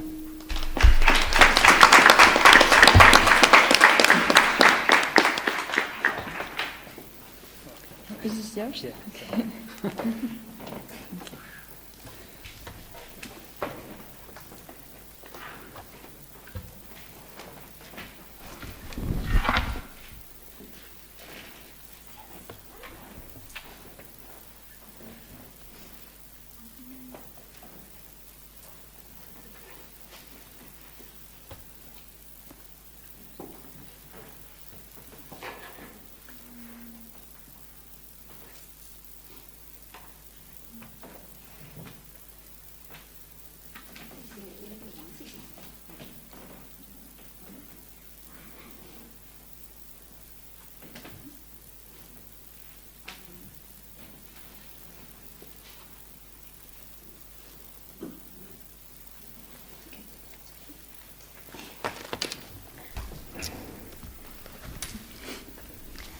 Okay, we are going to listen now to Holy Flora from the Tulane University with the communication Lead White as Transformative Material in Timawes dos Sisi Murals. Thank you. Thank you to the organizers of this wonderful conference who are especially impressive in their speed in organizing this wonderful event. It's also my first conference in person since 2019, so I'm happy to be here. Scholars have long lamented the ruined condition of the murals painted by Cimabue in the apse and transepts of the upper church of the Basilica of St. Francis at Assisi. Depicting scenes from the Apocalypse, the life, death, and Assumption of the Virgin Mary, the 4 evangelists, and the apostles, the murals were painted circa 1290, and circa 1280 rather, and by the time Giorgio Vasari saw them in 1563, they had already been consumed, as he said, by time and dust. Cimabue's paintings likely deteriorated long before that, however, due to his working methods. Painting mostly a secco rather than in buon fresco, which is why his paintings should be properly called murals, not frescoes, He made liberal use of lead white pigment, which later reacted with sulfur in the air and corroded, darkening and obscuring his compositions. The chemical change in the lead white produced an almost complete chromatic reversal. The modeling and chiaroscuro of Cimabue's paintings are thus somewhat better comprehended in negative photographs, such as this one. Until now, there has been no investigation into why Cimabue used so much ill-fated lead white. His employment of lead white as a paint pigment in itself was nothing new, but his heavy reliance on it for wall paintings was distinctive.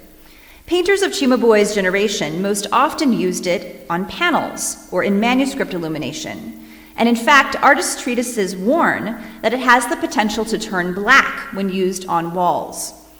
Choosing to ignore such advice, Cimabue applied lead white over large areas of his murals, layering it on the faces of his figures and their drapery, as well as the architecture surrounding them. In this paper, I argue that Cimabue, in collaboration with his Franciscan patrons at Assisi, may have preferred lead white because of the symbolic potential of the transformative process involved in its manufacture. My approach to Cimabue's lead white at Assisi is inspired by broader scholarly discussions about the nature of materials and the idea that processes involved in their making impacted the ways that patrons and artists deployed them. Medieval exegetes allegorized the means of producing materials, particularly metals. It was therefore important for authors of technical treatises on art of the period to note means of chemical and color changes when writing about the making of materials. Lead white was manufactured in a process that transformed dark metal into white powder, a process Cennino Cennini's treatise of circa 1390 describes as alchemical. The Franciscans in the 13th century, exemplified in the writings of natural philosopher and friar Roger Bacon, were interested in the potential of alchemy and its role in Christian salvation. In receiving the stigmata, St. Francis himself had also experienced the mystical alteration of matter in his own flesh, a process compared by his biographers to the refinement of metals. For the friars then at Assisi, the alchemical process used to make lead white amplified its symbolic value. My connection of Cimabue's use of plentiful lead white at Assisi to the spiritual interests of the friars at the Sacro Convento at Assisi must be speculative on some level, for we have no documents at all as to the commission for Cimabue's murals. Based on the evidence from the few surviving contracts from the period, however, we can assume that the desired aesthetic effects and budgetary limits of the project would have been discussed. Lead white was among the least expensive and easiest pigments to procure, but so was the other commonly most used lead white for walls, lime white or bianco di San Giovanni. Thus, we cannot dismiss Cimabue's choice of abundant lead white as a merely practical or choice or one directly connected to the bubbling tensions in the order surrounding the observance of Franciscan poverty. We can imagine, however, that Cimabue's discussions with the friars over the complicated theological ideas expressed in the iconography of his murals may also have led to talk of materials in terms of their ideological potential. After a brief introduction to Cimabue's exceptional reliance on lead white, my paper will move to a discussion of the Franciscan interest in alchemy and its potential in spiritual transformation. As previously mentioned, lead white in itself was not unusual at all as a painting material. It had been employed in European mural painting for centuries. Prior to Cimabue's arrival at Assisi, the Maestro di San Francesco applied it in the lower basilica to embellish his murals narrating the life of St. Francis, dating to the 1260s. But other 13th century painters used the pigment sparingly. They did not spread lead white abundantly throughout their compositions the way Cimabue did. The Maestro di San Francesco, for example, restricted his lead white to the highlights on faces and bodies, as you can see here. For other whites in his composition, such as the cloth underneath the dead Christ here, he used lime white, also known as bianco di San Giovanni, the more common choice for white on walls. Cimabue instead applied lead white in broad strokes on faces as well as drapery, frequently layering it over primary colors, as you can see here. Cimabue's heavy reliance on lead white in this way directly contradicts advice given by artistic treatises such as Cennino's that warn that it can turn black when applied on walls. What then might have prompted Cimabue's risky choice? Some insight can be found in the description of lead white in Cennino's treatise. Cennino states that lead white, also known as biaca, is formed alchemically, thus through a dramatic chemical transformation. Medieval recipes for making lead white detail this process. Strips of lead are sprinkled with urine or vinegar, then enclosed in a wooden container and buried under horse dung. After a few months, a white crust forms on the metal, which is dried and then ground. And here's a more modern rendition of the making of lead white. This technique produces a pigment with an unmatched whiteness. Cennino describes lead white as focosa, a word that is often translated from the Italian as brilliant, but can also mean fiery. He likely means that the bright white powder formed from metal reflects light to a greater degree than the calcite-based lime white more typically used on walls. What in today's scientific terms we would call the refractive index for lead white is much higher than that of lime white, the more stable pigment Cennino recommends for walls. It is its derivation from lead that gives biaca its potential for splendor, much in the way that manufactured lead crystal shines. Although Cimabue would not have known the modern concept of a refractive index, it is likely that he understood that lead produced a brilliant white that would add great luster and enhance the play of light on the walls at Assisi. But the friars at Assisi may have further valued lead white's symbolic potential as a transformed substance. Treatises on natural philosophy and on art making from the 13th and 14th centuries underscore the fact that profound physical change occurs in the making of biaca. In multiple sources, as we have seen in Cennino's treatise, the making of lead white is connected specifically to alchemy. In his 13th century book of minerals, Albertus Magnus cites ancient alchemical knowledge as he details the making of lead white. Quote, "And Hermes, who had proved much about the transmutations of metals, in his alchemy reports that if plates of lead are suspended over a vessel containing much strong vinegar, so that the vapor of the vinegar is continually in contact with the lead plates, the vapor will condense and destroy the substance of the lead and change it into a white powder that is called cerussa." Unquote. Albertus makes it clear that the substance of the lead is totally changed in the alchemical metamorphosis. The resulting material is pure, white. Albertus states that the bits of powder that appear on the surface of the lead plates, quote, "grow whiter because they are more thoroughly purified." A kindred connection between white pigments and alchemy is seen in a treatise by the Franciscan friar Bonaventura da Iseo, who died in 1273. In his Liber Compostel writes, quote, "A man expert in this kind of art, called alchymia, knows how to make many things from the beginning if he wants, like silver and gold, salt, precious stones, dyes, and colors like azure, cinnabar, white, verdigris, lacquer, and so on." End quote. At the time Bonaventura was writing, the study of alchemy in Europe was shaped by the Augustinian idea that all living things, including matter, are created by God, but most remain seeds and thus need to have their transformative potential unlocked. Alchemy was believed to have the power to enable this potential. How then might the Franciscan interest in alchemy relate to Cimabue's extensive use of alchemical lead white at Assisi? The idea that biaca was an alchemically made, purified, and changed substance would have made it ideologically appropriate for embellishing the Assisi apse and transepts, particularly the apocalypse scenes located in the north transept. As seen in the writings of the Franciscan Roger Bacon, natural philosophers in Europe in the 13th century viewed alchemy in eschatological terms, wanting to harness the abilities of transmutation to perfect bodies and save souls. In the wake of the apocalyptic prophecies of the 12th century monk Joachim of Fiore, there was widespread belief that the apocalypse could be imminent. Although Joachim's prophecies were officially declared heretical, the Franciscans and other mendicant orders continued to see themselves as active participants in the realization of St. John's apocalyptic vision. Bonaventure of Bagnoregio, the Minister General of the Franciscan Order, whose biography was declared the official one of St. Francis in 1266, compared Francis to the angel of the sixth seal of the Apocalypse. Cimabue depicted this angel as the focal point of his apocalypse cycle on the north transept wall at Assisi. The central scene here shows the angel of the sixth seal flying above a walled city, guarded by personifications of the four winds. Although most of the figure here has been lost, some scholars believed that this angel was depicted as Francis himself, shown with the stigmata, the wounds that Bonaventure likened to apocalyptic seals.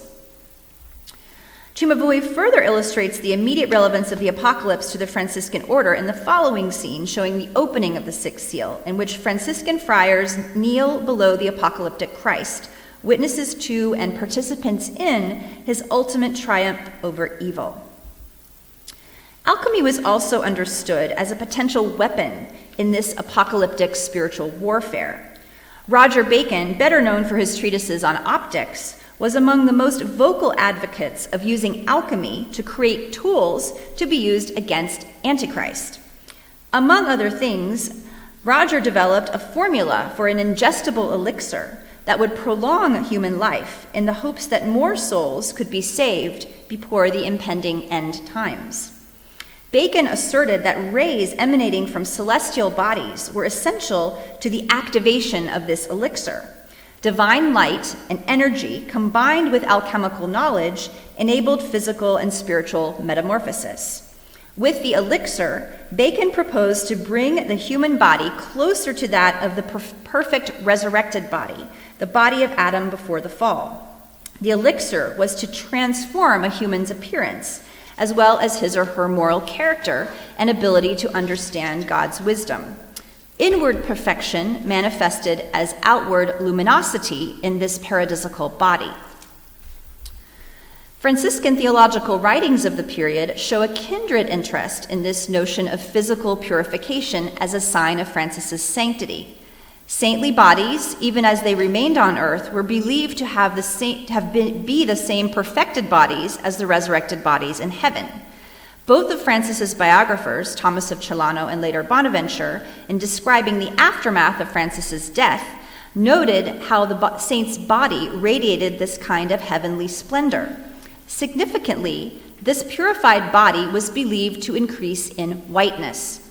Bonaventure marvels at how, after his death, quote, Francis's skin, which before was inclined to be dark, both naturally and from his illness, now shone with a dazzling whiteness, prefiguring the beauty of that glorious second stole, end quote.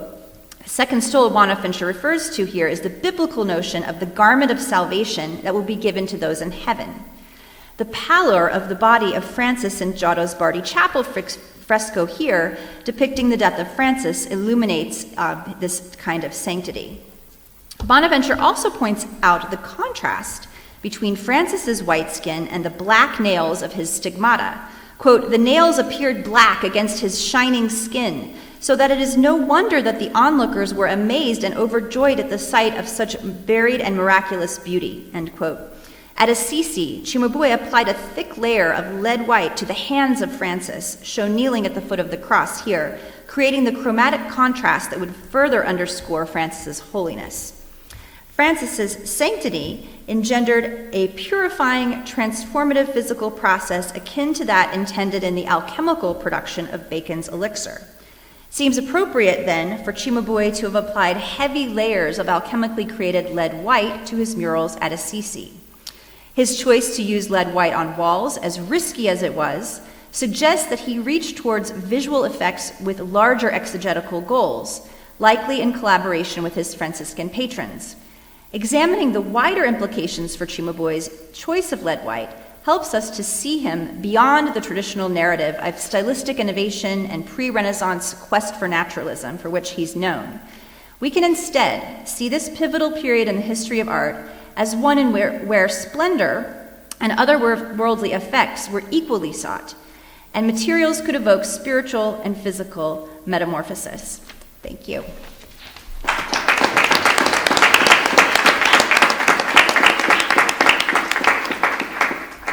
Thank you very much. Laura.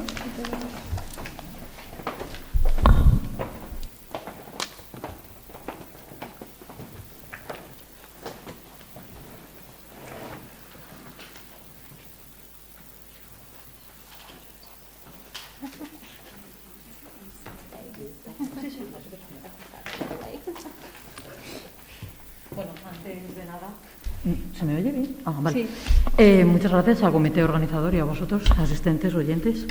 Comenzamos. Voy a ir un poco rápido, lo siento, pero es que son muchas cosas. Me disculpo de antemano.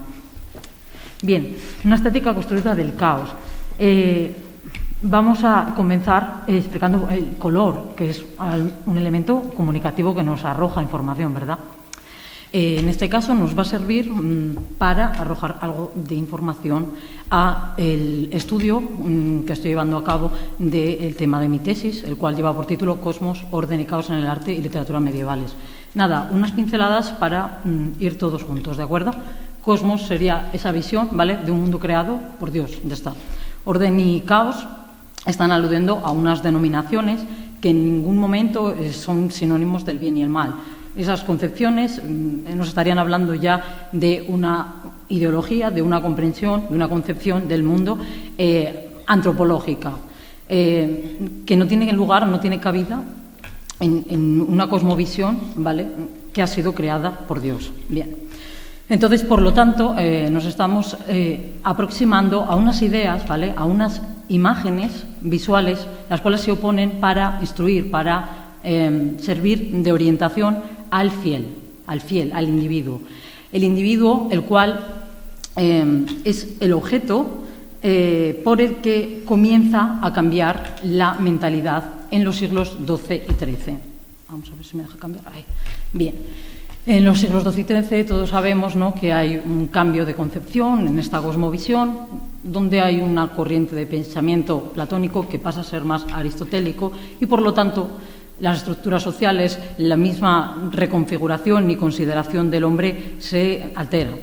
Es por ello que para, en este caso, aproximarnos al caos, he escogido estas obras, las cuales están dentro de este arco cronológico del siglo XII-XIII, y aunque el caos vaya mucho más allá de lo que es la iconografía, el tema de los infiernos, sí que es verdad que a la hora de hablar de la policromía, de la cantidad, ¿no?, de la conservación que poseemos, se encuentra más en estas grandes portadas y, sobre todo, si no se conserva la capa original, si bien se conserva o se han hecho estudios.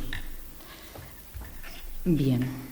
Antes de nada, me gustaría repasar muy rápidamente, aunque ya lo habrán hecho mis compañeros y compañeras mil veces mejor que yo, ¿vale? Simplemente ese simbología, ese significado que nos da cada uno, ¿no?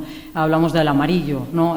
A partir del siglo XIII nos hablaría ya de la locura, ¿no? Nos estamos refiriendo ahí a connotaciones negativas, ¿verdad? Aún así sería el color que más destaca perceptivamente. El verde, que nos habla de una estabilidad, de una movilidad, de un cambio, el cual alude, ¿no?, a ese poliformismo, esa característica de Satán, ¿no? Bien, el rojo.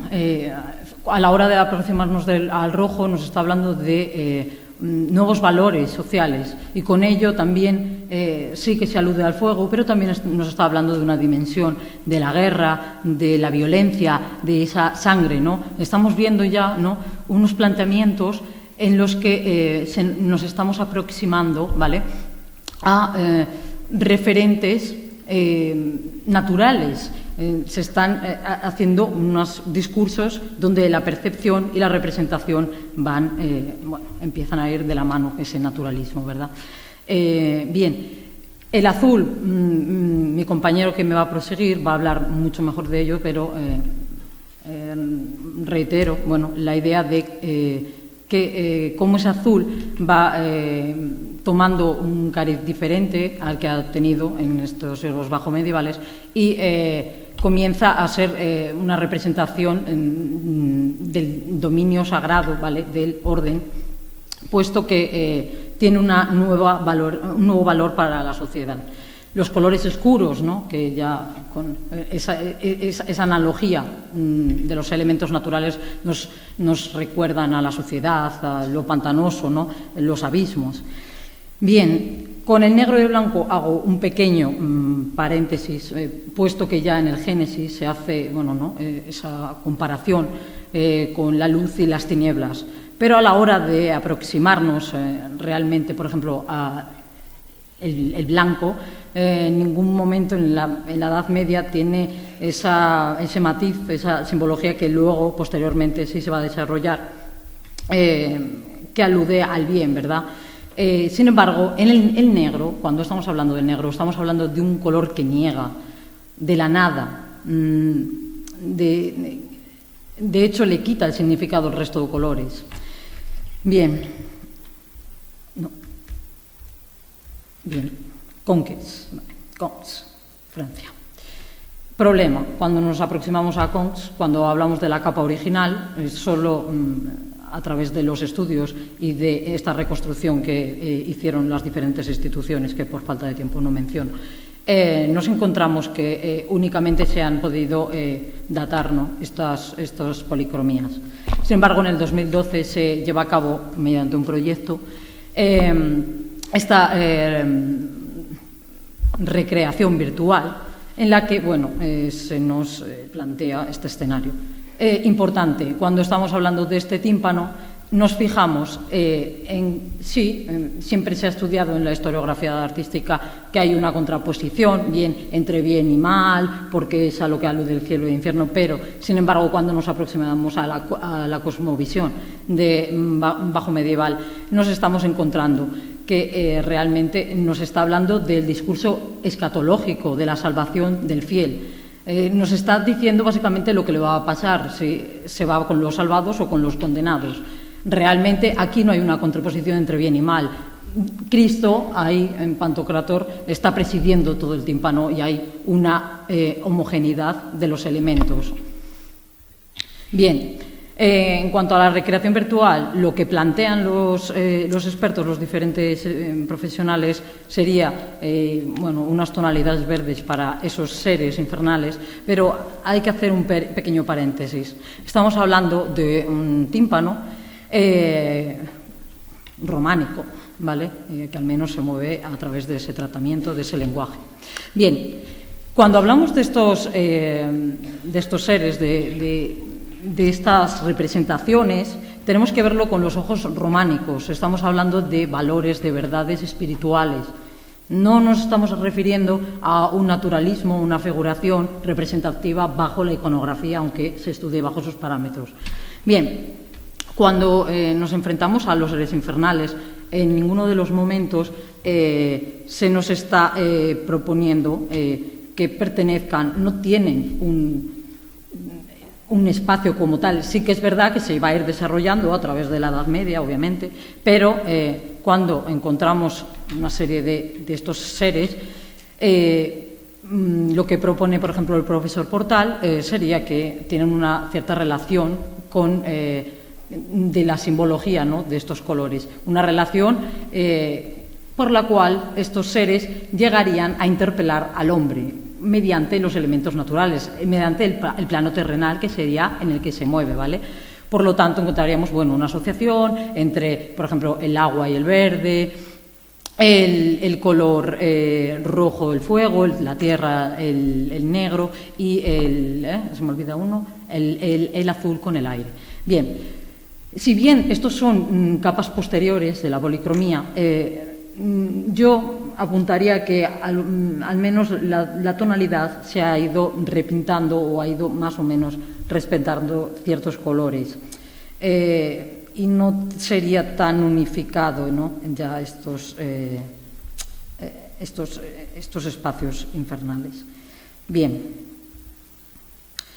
una comparación que pondría sería, para entender ese contexto simbólico del románico, sería la representación de las almas. Estas almas son torturadas, ¿no?, pero realmente no son materiales, no tienen esa dimensión del dolor. Sin embargo, es una analogía, ¿vale?, para aludir a la idea de que las almas no ven a Dios, que es lo peor que le podía pasar al fiel. ¿vale? Estaba condenado a la no visión de Dios. Bien.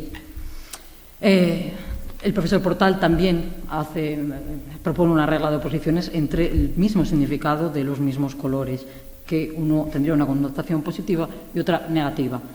Entendemos, ¿no?, que cuando hablamos de términos simbólicos nos estamos moviendo en términos muy matizados, de verdades matizadas que no son tan absolutas, no hay una polarización, ¿vale?, de los valores, de las potencias, de las fuerzas. Cuando nos aproximamos al pórtico de la gloria, problema. Bien, sabéis todos y todas sobre la restauración que ha tenido lugar durante tanto tiempo. Esta sería una de las propuestas que se harían, ¿vale? Fijémonos en la distribución, ¿vale?, de arquitectónica, donde fijaos cómo todo el espacio es la gloria, es el orden, es el orden, ¿vale? Sin embargo, ese ámbito del infierno o del purgatorio nos da igual porque nos sirve como imagen moral para el fiel. Alude bien a este espacio en el arco derecha que parece como que está relegando, ¿no?, ese discurso que se ha querido hacer, pero se quiere recordar al individuo, ¿no?, que es al final, al cabo, al quien se está dirigiendo moralmente. Bien, tras los estudios de la restauración, lo que se menciona es que, aunque quede muy poco de los pigmentos, se han encontrado pigmentos tierra y oscuros, ¿vale?, que no eran nada puros. Se hizo esta recreación con lo poco que se encontró, pero ya no estamos encontrando pigmentos oscuros, ¿vale? Estamos hablando, ¿vale?, de una transición de ese lenguaje artístico románico simbólico a el naturalismo incipiente gótico, ¿vale? Fijaos cómo ya se empieza a notar esa polarización. La portada del juicio final de Tudela, aunque no conservemos color, aquí la fotógrafa Blanca Aldanondo y el periodista Diego Carasosán proponían esta recreación, ¿vale?, en base a otras portadas. No se ha conservado realmente nada de la policromía, pero sí que es verdad que a la hora de ver la distribución en este lado, en uno de los lados, la narratividad de los infiernos, en el cual ya se ven escenas muy desarrolladas, donde hay diablos que hacen todas las fechorías, y en el lado izquierdo, bueno, al revés, entendemos, ¿no?, en el relato cristiano, los cielos, sí que realmente, aunque yo no propondría ese tipo de colores, esos tonos, se ve que por la distribución, ¿no?, al haber una polarización ya de estos espacios tan marcada y que además ocupan tanto espacio. Bien, para ir terminando, que ya creo que voy un poco mal de tiempo, la portada de la Majestad de Toro, me imagino que no tantos lo conoceréis. Bueno, debido a los criterios de restauración, en este caso, que tuvo lugar en los 90, se retira todas las capas posteriores y se deja la capa original. Bien para los medievalistas, pero el resto de capas pues se pierden. En el lado de la izquierda tendríamos lo que se encontraba en los 90 y posteriormente colores vivos, planos, ¿no?, la capa original, ¿vale?, del medievo. ¿Qué es lo que ocurre cuando nos acercamos a los infiernos de Toro? Fijaos, es que aquí no se ve. ¿Veis la flechita? Bien. Cuando leemos la última banda, que es donde se encuentran los cielos y los infiernos, si bien Cristo está presidiendo en el medio, vemos cómo estos espacios ya tienen un desarrollo, una construcción, una imagen, ¿no?, una estética particular, que además no siguen el lenguaje gótico, ¿vale?, a través de esas dovelas, sino que ambos tienen una expresividad, una visualidad que las representa, y en ellos se puede admirar estas representaciones. Estamos en el lado de los infiernos y vemos una procesión, ¿vale?, la cual se acompaña con un fondo rojo, con unos demonios que ya los colores que predominan en ellos son marrones, oscuros, negros y rojos. Y fijaos cuando llegamos a la puerta de los infiernos, ¿vale?, nos encontramos con el mismo Satanás presidiendo en colores rojo y negro. También es uno de las expresiones del simbolismo, esa bicromía. Y al traspasar esa puerta, encontramos el fondo absolutamente negro. Ya hay una polarización, una oposición, una contraposición de estos espacios. Bien, conclusiones, y ya termino. Leo rápidamente. El color nos sirve como índice y alude a las ideologías. A partir de estas nuevas consideraciones de los siglos XII y XIII y estos cambios, se pueden ir a través del color también persiguiendo y siguiendo estas ideas que tendrían los medievales. Habría una codificación cromática nueva que se comienza a reformular, ¿vale? Y nos vamos acercando a una aproximación más humana del bien y el mal. Ese uso del color también es expresivo y nos indica esa polarización. Recordamos ese sistema de oposiciones que también nos está aludiendo a una creación de ambos espacios, de ambas imágenes, y esa aproximación más naturalista del arte hacia analogías que encontramos en los elementos naturales, y con ello también cómo nos vamos alejando de ese simbolismo que encontramos en los demonios para ir acercándonos a más bien una codificación de seres infernales que posteriormente adquirirán esos tonos verdes y rojos tan característicos que están en nuestro imaginario cultural. Muchas gracias por esa atención.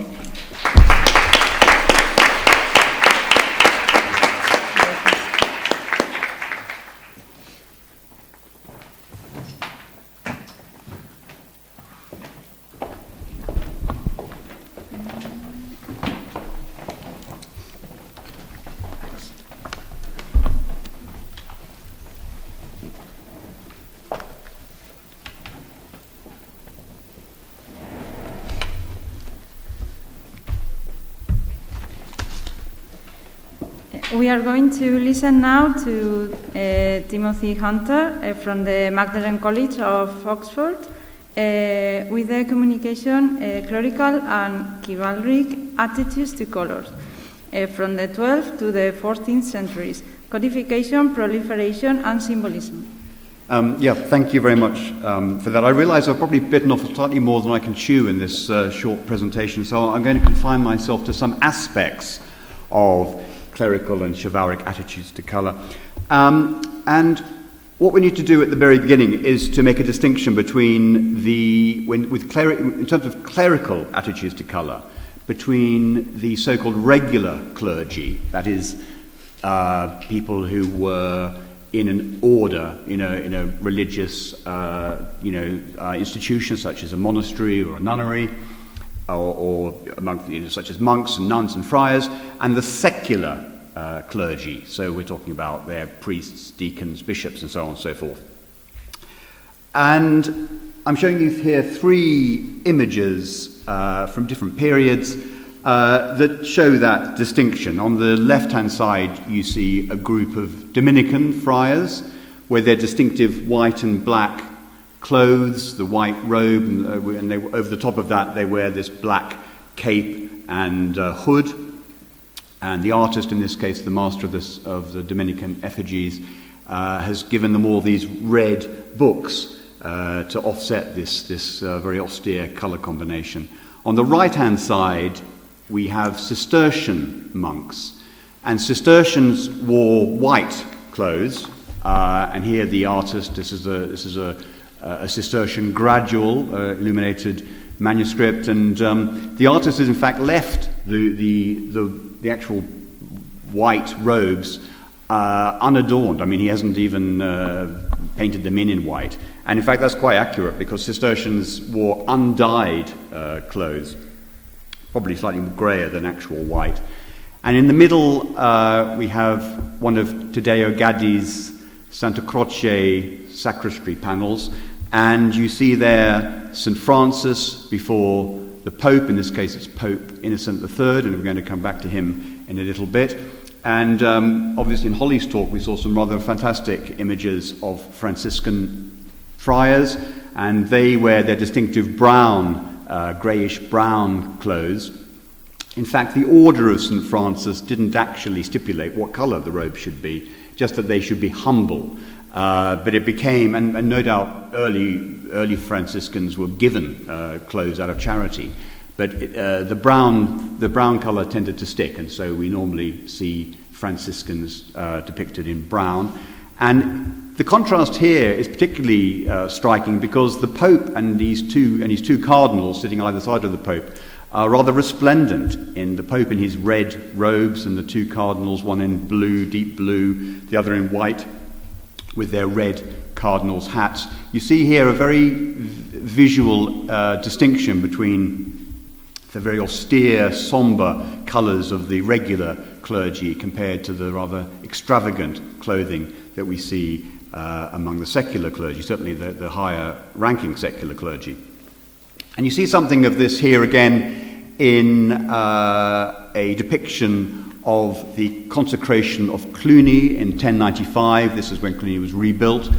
And Urban II, the Pope, came to Cluny to consecrate this huge, remarkable abbey. And on the right you see the Benedictine monks. They wore a black habit. Here it looks a bit sort of greyish blue, probably no doubt faded slightly, whereas the bishops and the Pope on the left-hand side, again wearing very colourful outfits, which sort of brings it home to you. Now, how were the secular clergy depicted in art of this sort of general period? I'm going to show you a few choice illustrations from various fantastic manuscripts.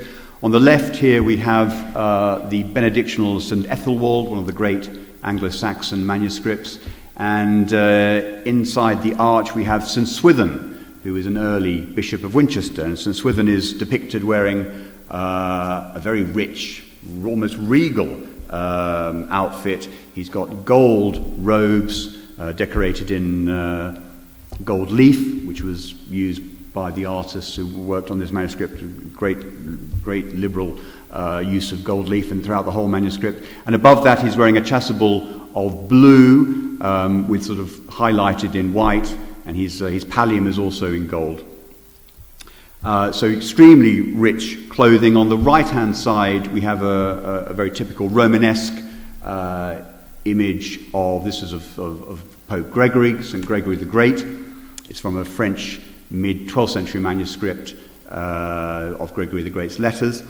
And here Gregory is depicted wearing a very ornate chasuble, which is blue, but also with a red and white highlights that seem to sort of suffuse the whole garment, over a green, blue, and even white undergarments, with a red, seems to be sort of embroidered pallium. So very, very rich, intricately coloured clothing. Other colour combinations were also possible. This is a wonderful double-page spread from the Egbert Psalter, the great Ottonian 10th century manuscript. And we see here one of the early bishops of Trier, St. Valerius, and he's wearing a wonderful mixture of colours. He's wearing a sort of purple chasuble over a green, blue undergarments with red lining, so very, very intricate colour combinations. This manuscript depicts many early bishops of Trier against the opposite the Psalms, and they're all dressed in this sort of, very sort of ornate way. Now, you might say, well, it's all very well looking at rich, elaborate manuscript illumination, but is this a reliable source for the sort of things that bishops were wearing? And no doubt the illustrators and illuminators of these manuscripts did take some poetic license in their depictions of these wonderful, wonderful bishops. And it's very difficult for us to know for sure, because obviously textiles are extremely fragile and they don't survive. So we have very few actual surviving textiles from this period to determine whether these colour combinations were real or not. But we do have a description And I'm showing you here an interesting illustration from Bede's Life of St. Cuthbert. And Cuthbert was a 7th century bishop of Lindisfarne, and after he died, his shrine had to be moved on several occasions because of Viking incursions and what have you, and it was finally interred in Durham Cathedral. And this illustration is one of those interments. And in 1104 was the final time that Cuthbert's body was opened. The tomb was opened up. Of course, Cuthbert was miraculously intact, and he was transferred to his final resting place, or at least until the Reformation. And a monk of Durham, a man called Reginald, gives a description of the clothing that was found in the tomb on the bishop. And it's a fascinating description of clothing, because although Reginald is writing at a slightly later period, it does seem to be from an eyewitness account of the actual clothing that Cuthbert was wearing. And he takes great pains to try and explain the colours in this clothing. He describes a particularly richly ornate dalmatic that Cuthbert was wearing, which he describes as a reddish-purple colour. But in addition to that, there was another colour that had been woven into the material, a bit like we saw with the image of Gregory earlier. And this colour was citrinus, lemon colour, yellow. And in describing this, Reginald seems to be very, very sensitive to the colour combination, because he says at some length that this mixture of the citron colour, the yellow colour, with the purple reddish colour of the material created an even stronger effect, and it was even more brilliant because of this colour combination. And that was an actual textile that survived and was known in the early 12th century from Cuthbert's tomb. We don't know if it was original to Cuthbert himself. It might have been added slightly later, or even in the 12th century. But nevertheless, that's an early witness account of the actual clothing of a medieval bishop. Now, when it comes to the colours that were worn in this period up until the 12th century, there does seem to be really no order or standard that was followed in different dioceses throughout Christendom.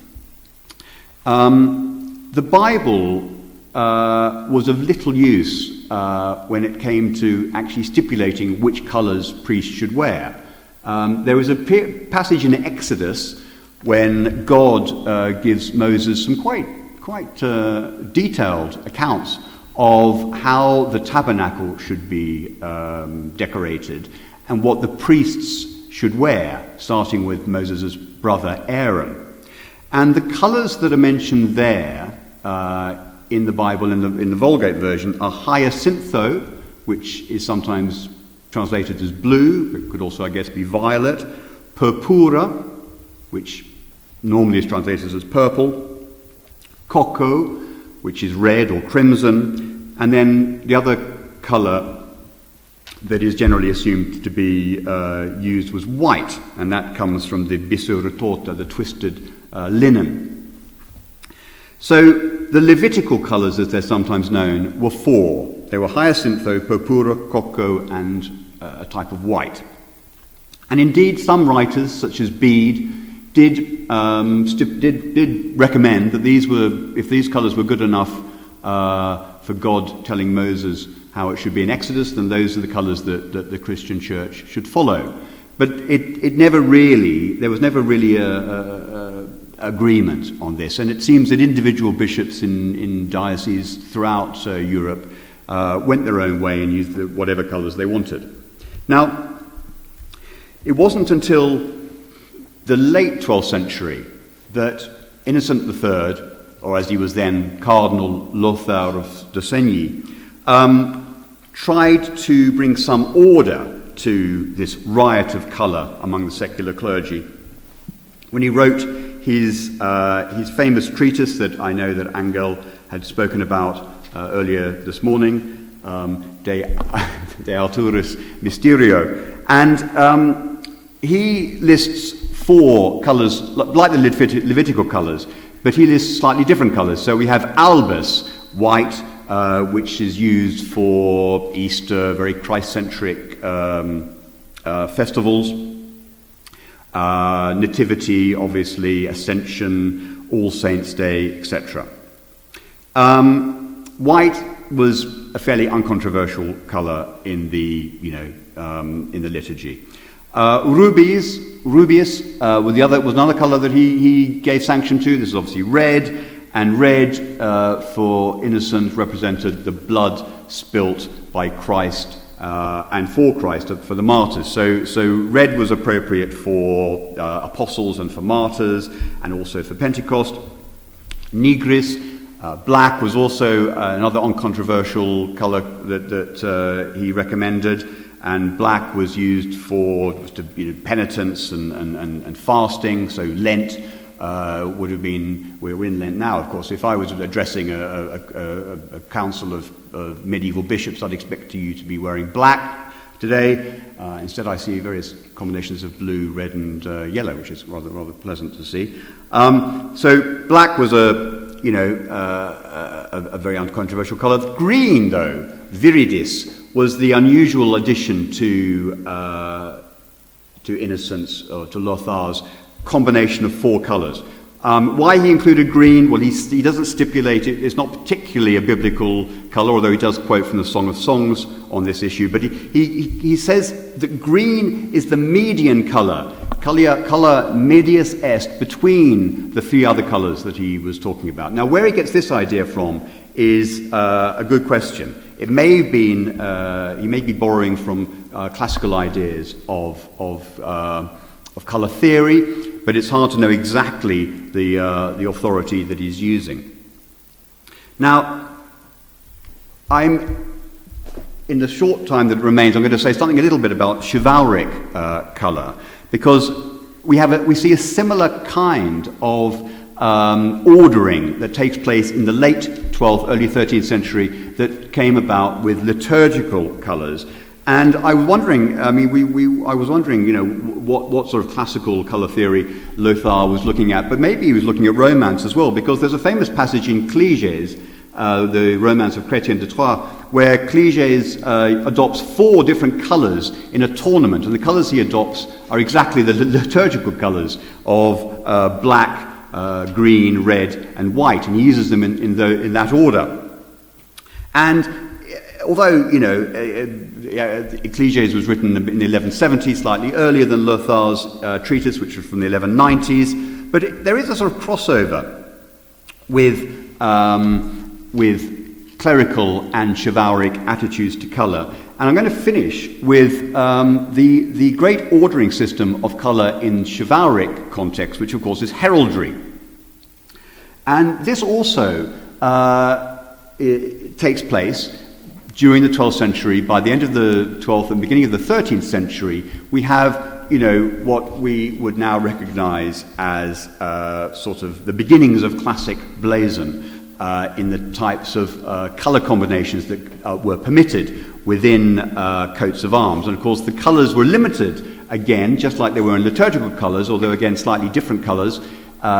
In heraldry, we have gulls, red, sabres, black, azure, blue, vert, or sinople as it became known as green. Later, purple was also admitted, but not at the beginning. And those were to be mixed. They couldn't be mixed among themselves, but the rules of heraldry state that they could be mixed with the two metals, or an argent, and also with furs, vert and ermine. And what's obvious about the language of heraldry is that it is a language of wealth and material value, because these are terms largely derived from exotic and rich textiles, such as gulls, sable, vert and ermine, as well as expensive minerals, azure from azurite, which of course we've heard about yesterday, Purpure was obviously had classical and imperial connotations. Vert was the sort of odd one out. Vert was simple green, but even vert became sinople, and sinople alludes to a seaport on the Black Sea where expensive dyes and pigments were traded. A very exotic term. So heraldry, so in conclusion then, I want to just sort of point to the fact that the turning point for these, this systemization and categorization of colour into codes takes place really sometime in the late 12th, early 13th century. And although, the clerical ecclesiastical context was very different from the chivalric context, actually they share some of the same combinations and same sort of need for codification in this period. So, of course, as in so many different ways one can show, but the clerical world and the ecclesiastical world were not as separate as sometimes we like to think they are.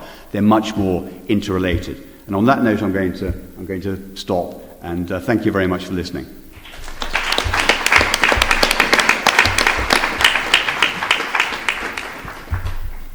Thank you very much.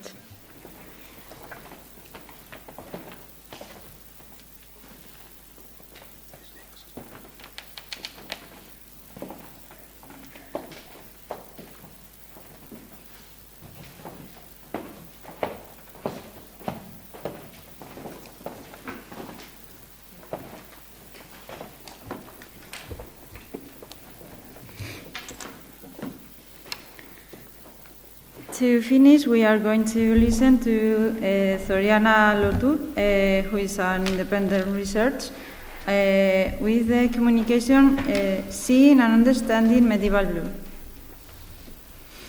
Thank you.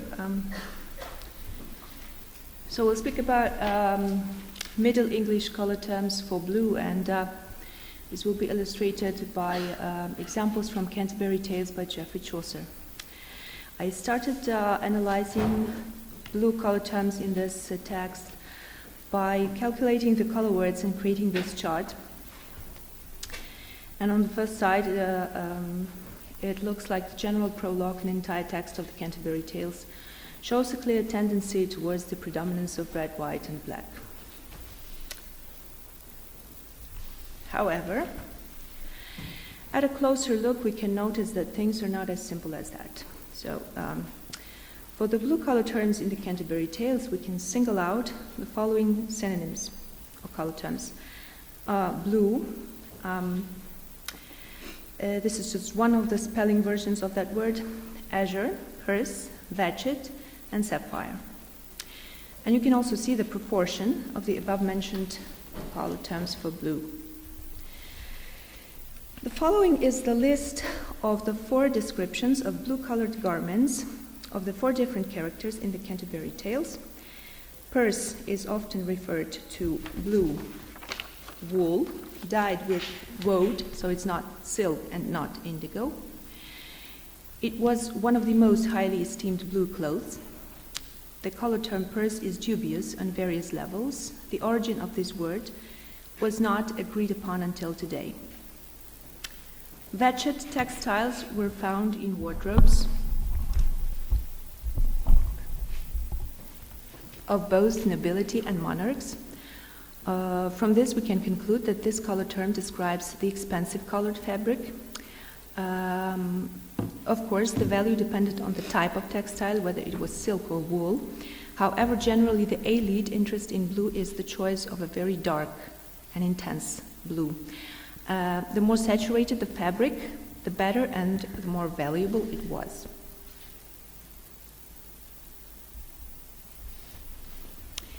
Blue-colored textiles in medieval Europe were obtained from woad dyeing. Here is a table of all known blue pigments and dyes, which I classified in the chronological order for convenience. And that plant, called Isatis tinctoria in Latin, was cultivated on the entire European continent and other parts of the world since ancient times. As this is natural organic dye stuff, the saturation of color dependent on the number of dippings of the textile in the dye, as well as the type of fabric. Therefore, one and the same medieval color term, especially those related to dye stuff, in practice resulted in a number of hues. So, for example, if we take that above-mentioned term, purse, it is sometimes described as purplish blue, sometimes as dark intense blue. According to the Oxford English Dictionary, it's dark blue, bluish gray, and in later periods, it's purplish black. It can also signify pinkish, reddish, shades, or the color of rust. So basically, depending, according to different sources, the shade of color described by the word purse varies from light blue to almost dark red, and sometimes it is unclear if the word purse describes the color at all or simply the fabric. There is also little certainty as to the hue of vatchet, as it is often described as light blue and sometimes as greenish blue.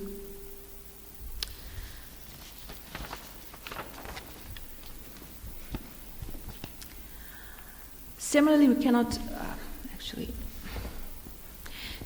cannot be sure of the hue described by the term blue.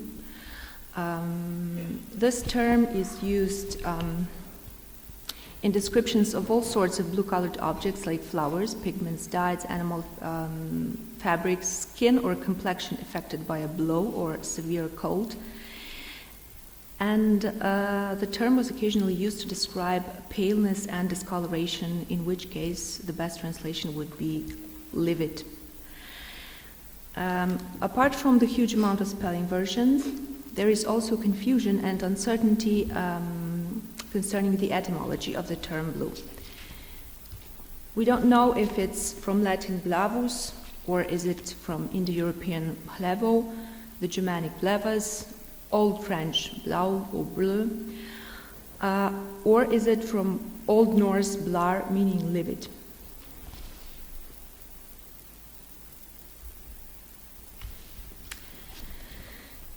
We can be more or less certain about the hue of azure, the saturated bright warm blue, and this certainly arises from the fact that it is one of the heraldic chromatic codes.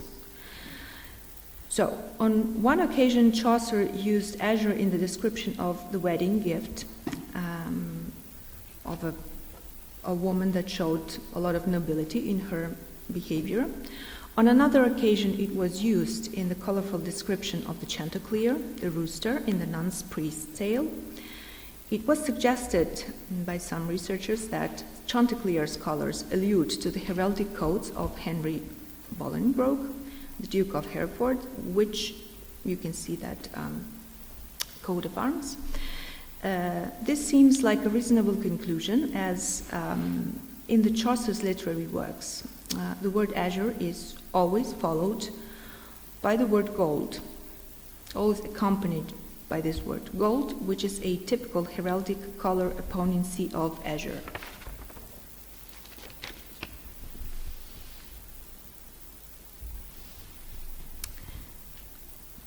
Of course, the major tendency of the Middle English color terms is that hue is not the criterion for the categorization of medieval color terms. The first reason lies in the materiality of color, because all pigments and dyes are organic at the time, and hence their hue is very rarely stable. This is especially the case of dye stuff, and I quote, "Favorite dye of the Germanic peoples was produced by crushing blackberries, and the broad range of color covered by this term thus represents a specialized dye term. This is significant that it is only Old English and regularly applied only to fabrics and occurs as a substantive, meaning purple clothes. And similarly is Old English wedden, meaning purple blue. It is regularly applied only to fabrics, and being etymologically related to woad, refers to dye from that plant," unquote. And similarly, blue pigments available to medieval artists also show instability and thus uncertainty about their hue. So, for example, azurite-based pigments were prone to either greening or darkening, and even the ultramarine blue, which was one of the most reliable blue pigments in history, was known to suffer from the so-called ultramarine sickness. And secondly, medieval color terms are often categorized according to the appearance, visual qualities of the colored surface, like reflectivity and the saturation or intensity. The example of the color term brun is one of such terms, and I quote again. Brun stands for well-polished metal surfaces, helmet, sword edge, waves of the sea, feathers of the phoenix and an Ethiopian person, unquote. So one thing that all these objects and people have in common is glistening or sparkling appearance and not brown color as this term is often translated. Thirdly, medieval colors show quite an obvious tendency to be classed based on the lightness-darkness axis, which was, of course, mentioned already. Here is another quotation. Beowulf is a poem of bright day and darkest night, light ale-hole and gloomy wasteland. That this has a symbolic load is evident. Let it be noted also that black is far and away the most common color in Old English poetry, unquote. So this lightness-darkness axis, in the context of medieval notion of light, the lux and lumen, obtains an extra dimension. Isidore of Seville speaks of the inner light or lumen, or sometimes the inner heat. In his etymologies, several substances are mentioned as either having inner heat or being capable of revealing heat once touched, squeezed, or rubbed. Some of these examples are quite comprehensible to the from the contemporary perspective, like the description of the pyrites that, quote, give off sparkles, unquote, and again, quote, burn the hand of anyone holding it tightly, unquote. Others are quite surprising, like the purplish or violet amethyst is described to be able to, quote, gently give out a sort of little flame, unquote. So, to sum it up, the largest category for medieval color terms can be lightness-darkness opposition. This, of course, can be connected with the theological and philosophical notions of lux, lumen, widespread in the Middle Ages. Within this large category, we can single out two big subcategories of internal and external light or heat.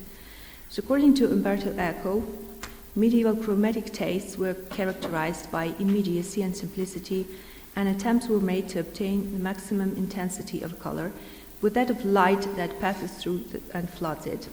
And he provides an example of stained glasses of Gothic cathedral as the best manifestation of this idea. And another example of the colored appearance, which involves external light interaction, is, for example, sapphire in the case of blue,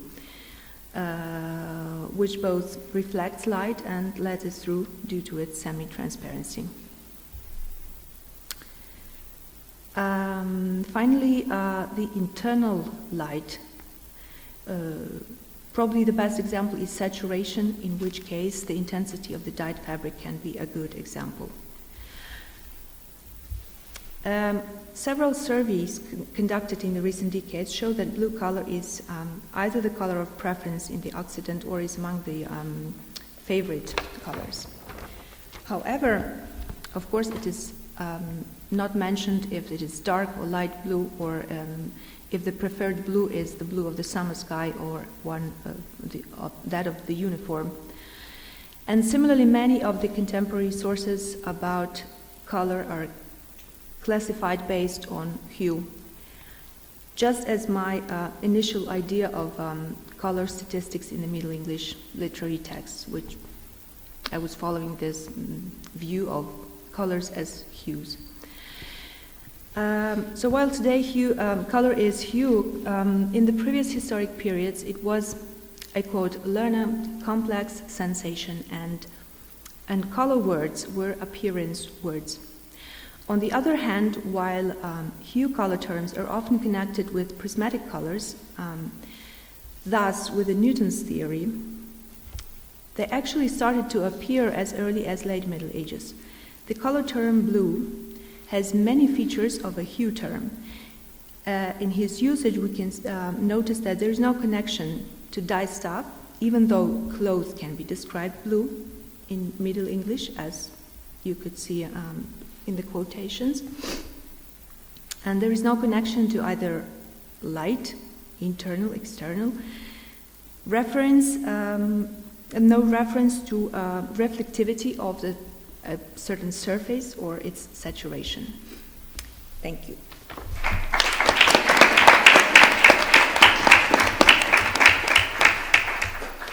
Well, thank you very much. Thank you to all. We have some minutes if there is any question.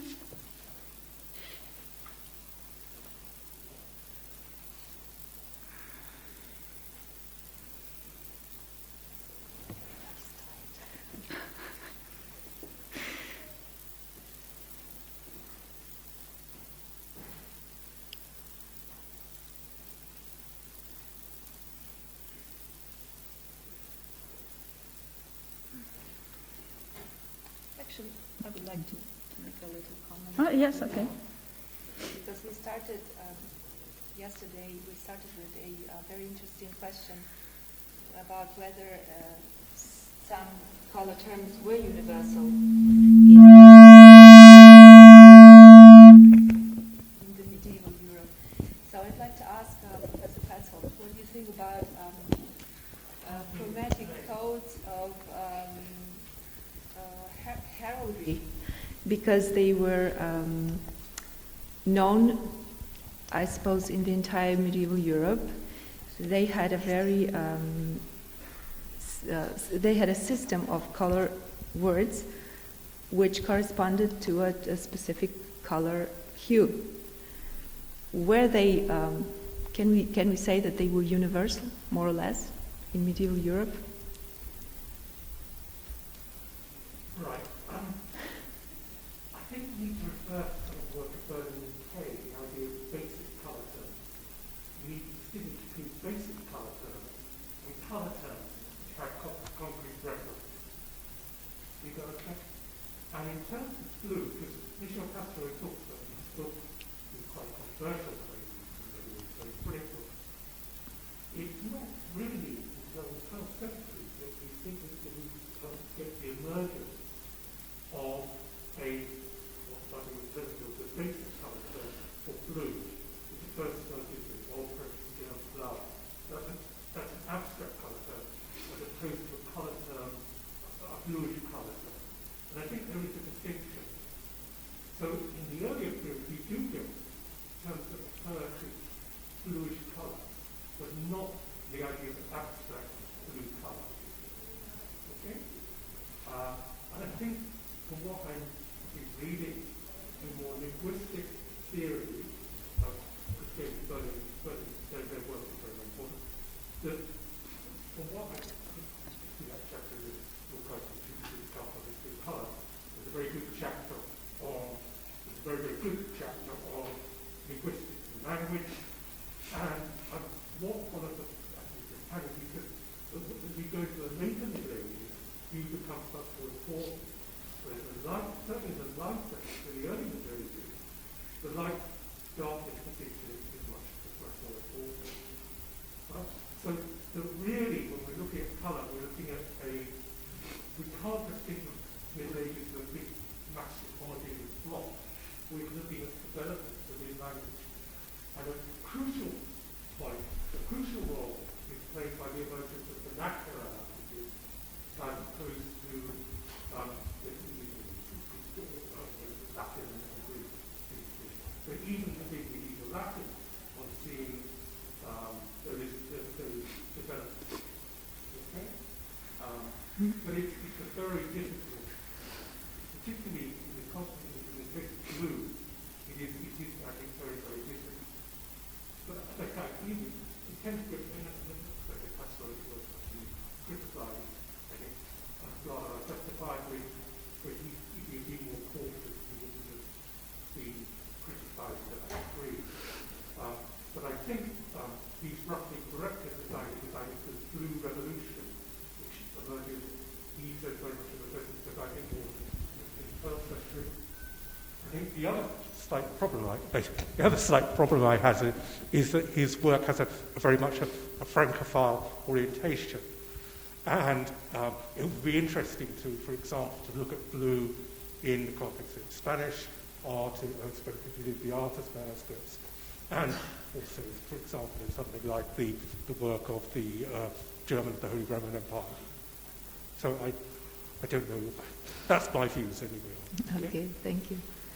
But yeah, as I say, I think John Gage, who I knew, it was a very brilliant article he wrote. But I think he went too far, and I think a lot of this needs to be worked out in more greater detail. And I think you've got to be very careful about having big, broad, blunt generalizations. But yes, it's blue. Blue is very, very interesting, I think. Yes, it is. Particularly, I think, yes, it's fascinating. And of course, the whole connection with textiles and fabrics and dyeing and so on, which is very, very interesting. Yeah. Creo que había una pregunta. Ah, sí.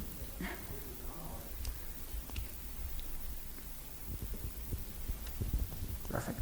Now, yeah. Well, thank you for to all the speakers. But my question is to Holly. It was mind-blowing to find this use of the lead white in Assisi, and in my field where I study some mural paintings in Navarre, in rural churches, I also find a lot of white lead used, especially in the skins, and almost all the figures have turned into black, no? But there is a massive use of white lead also. And it's especially interesting because besides of knowing, because Cennini, he warns of the use of black-white, so they knew that it was going to turn to black maybe in a century or something like that, no? So, but besides of that, it was extremely toxic also. So using lead white in painting could result in deaths of the painters. So it was really, really compelling, no, to find, to hear your paper. And my question is, do you think that in the Duecento or in the Trecento, other Italian painters, they use the lead white with that very specific symbolic use? Thank you. Is this on? Maybe not. I don't know if this is on either. Nope. Is there a way to turn these on? Oh, okay, something is on. All right. Okay, great. Wonderful to hear about your research. And I think, as I pointed out, the Maestro di San Francesco, who also used lead white, and I think Cimabue must have learned it from someone. And I think that technically, it does create this brighter white. And I was able to really think a lot about Cimabue and how he might have thought about this material differently in a symbolic way. And I think probably I haven't done a very close visual analysis of the lead white, for example, in the lower church that the Maestro di San Francesco uses, but my guess is that we would find some similar kind of symbolic, kind of selective use of it. For example, when we see it on the use of the dead Christ that I showed briefly, or on the angels, I think that it's very possible that we would see the same sort of thing in other works as well, but Cimabue is where I've kept my ideas so far. So, and just also to your point, about the idea of, this ephemerality of the material, it's impossible to know whether this was on the minds of any artist, but I do wonder how long, were they thinking about longer term, did they want this to last for 100 years, or did they think the apocalypse was coming? And so it didn't matter, because we'd all be looking at, the shining walls of heaven instead, so.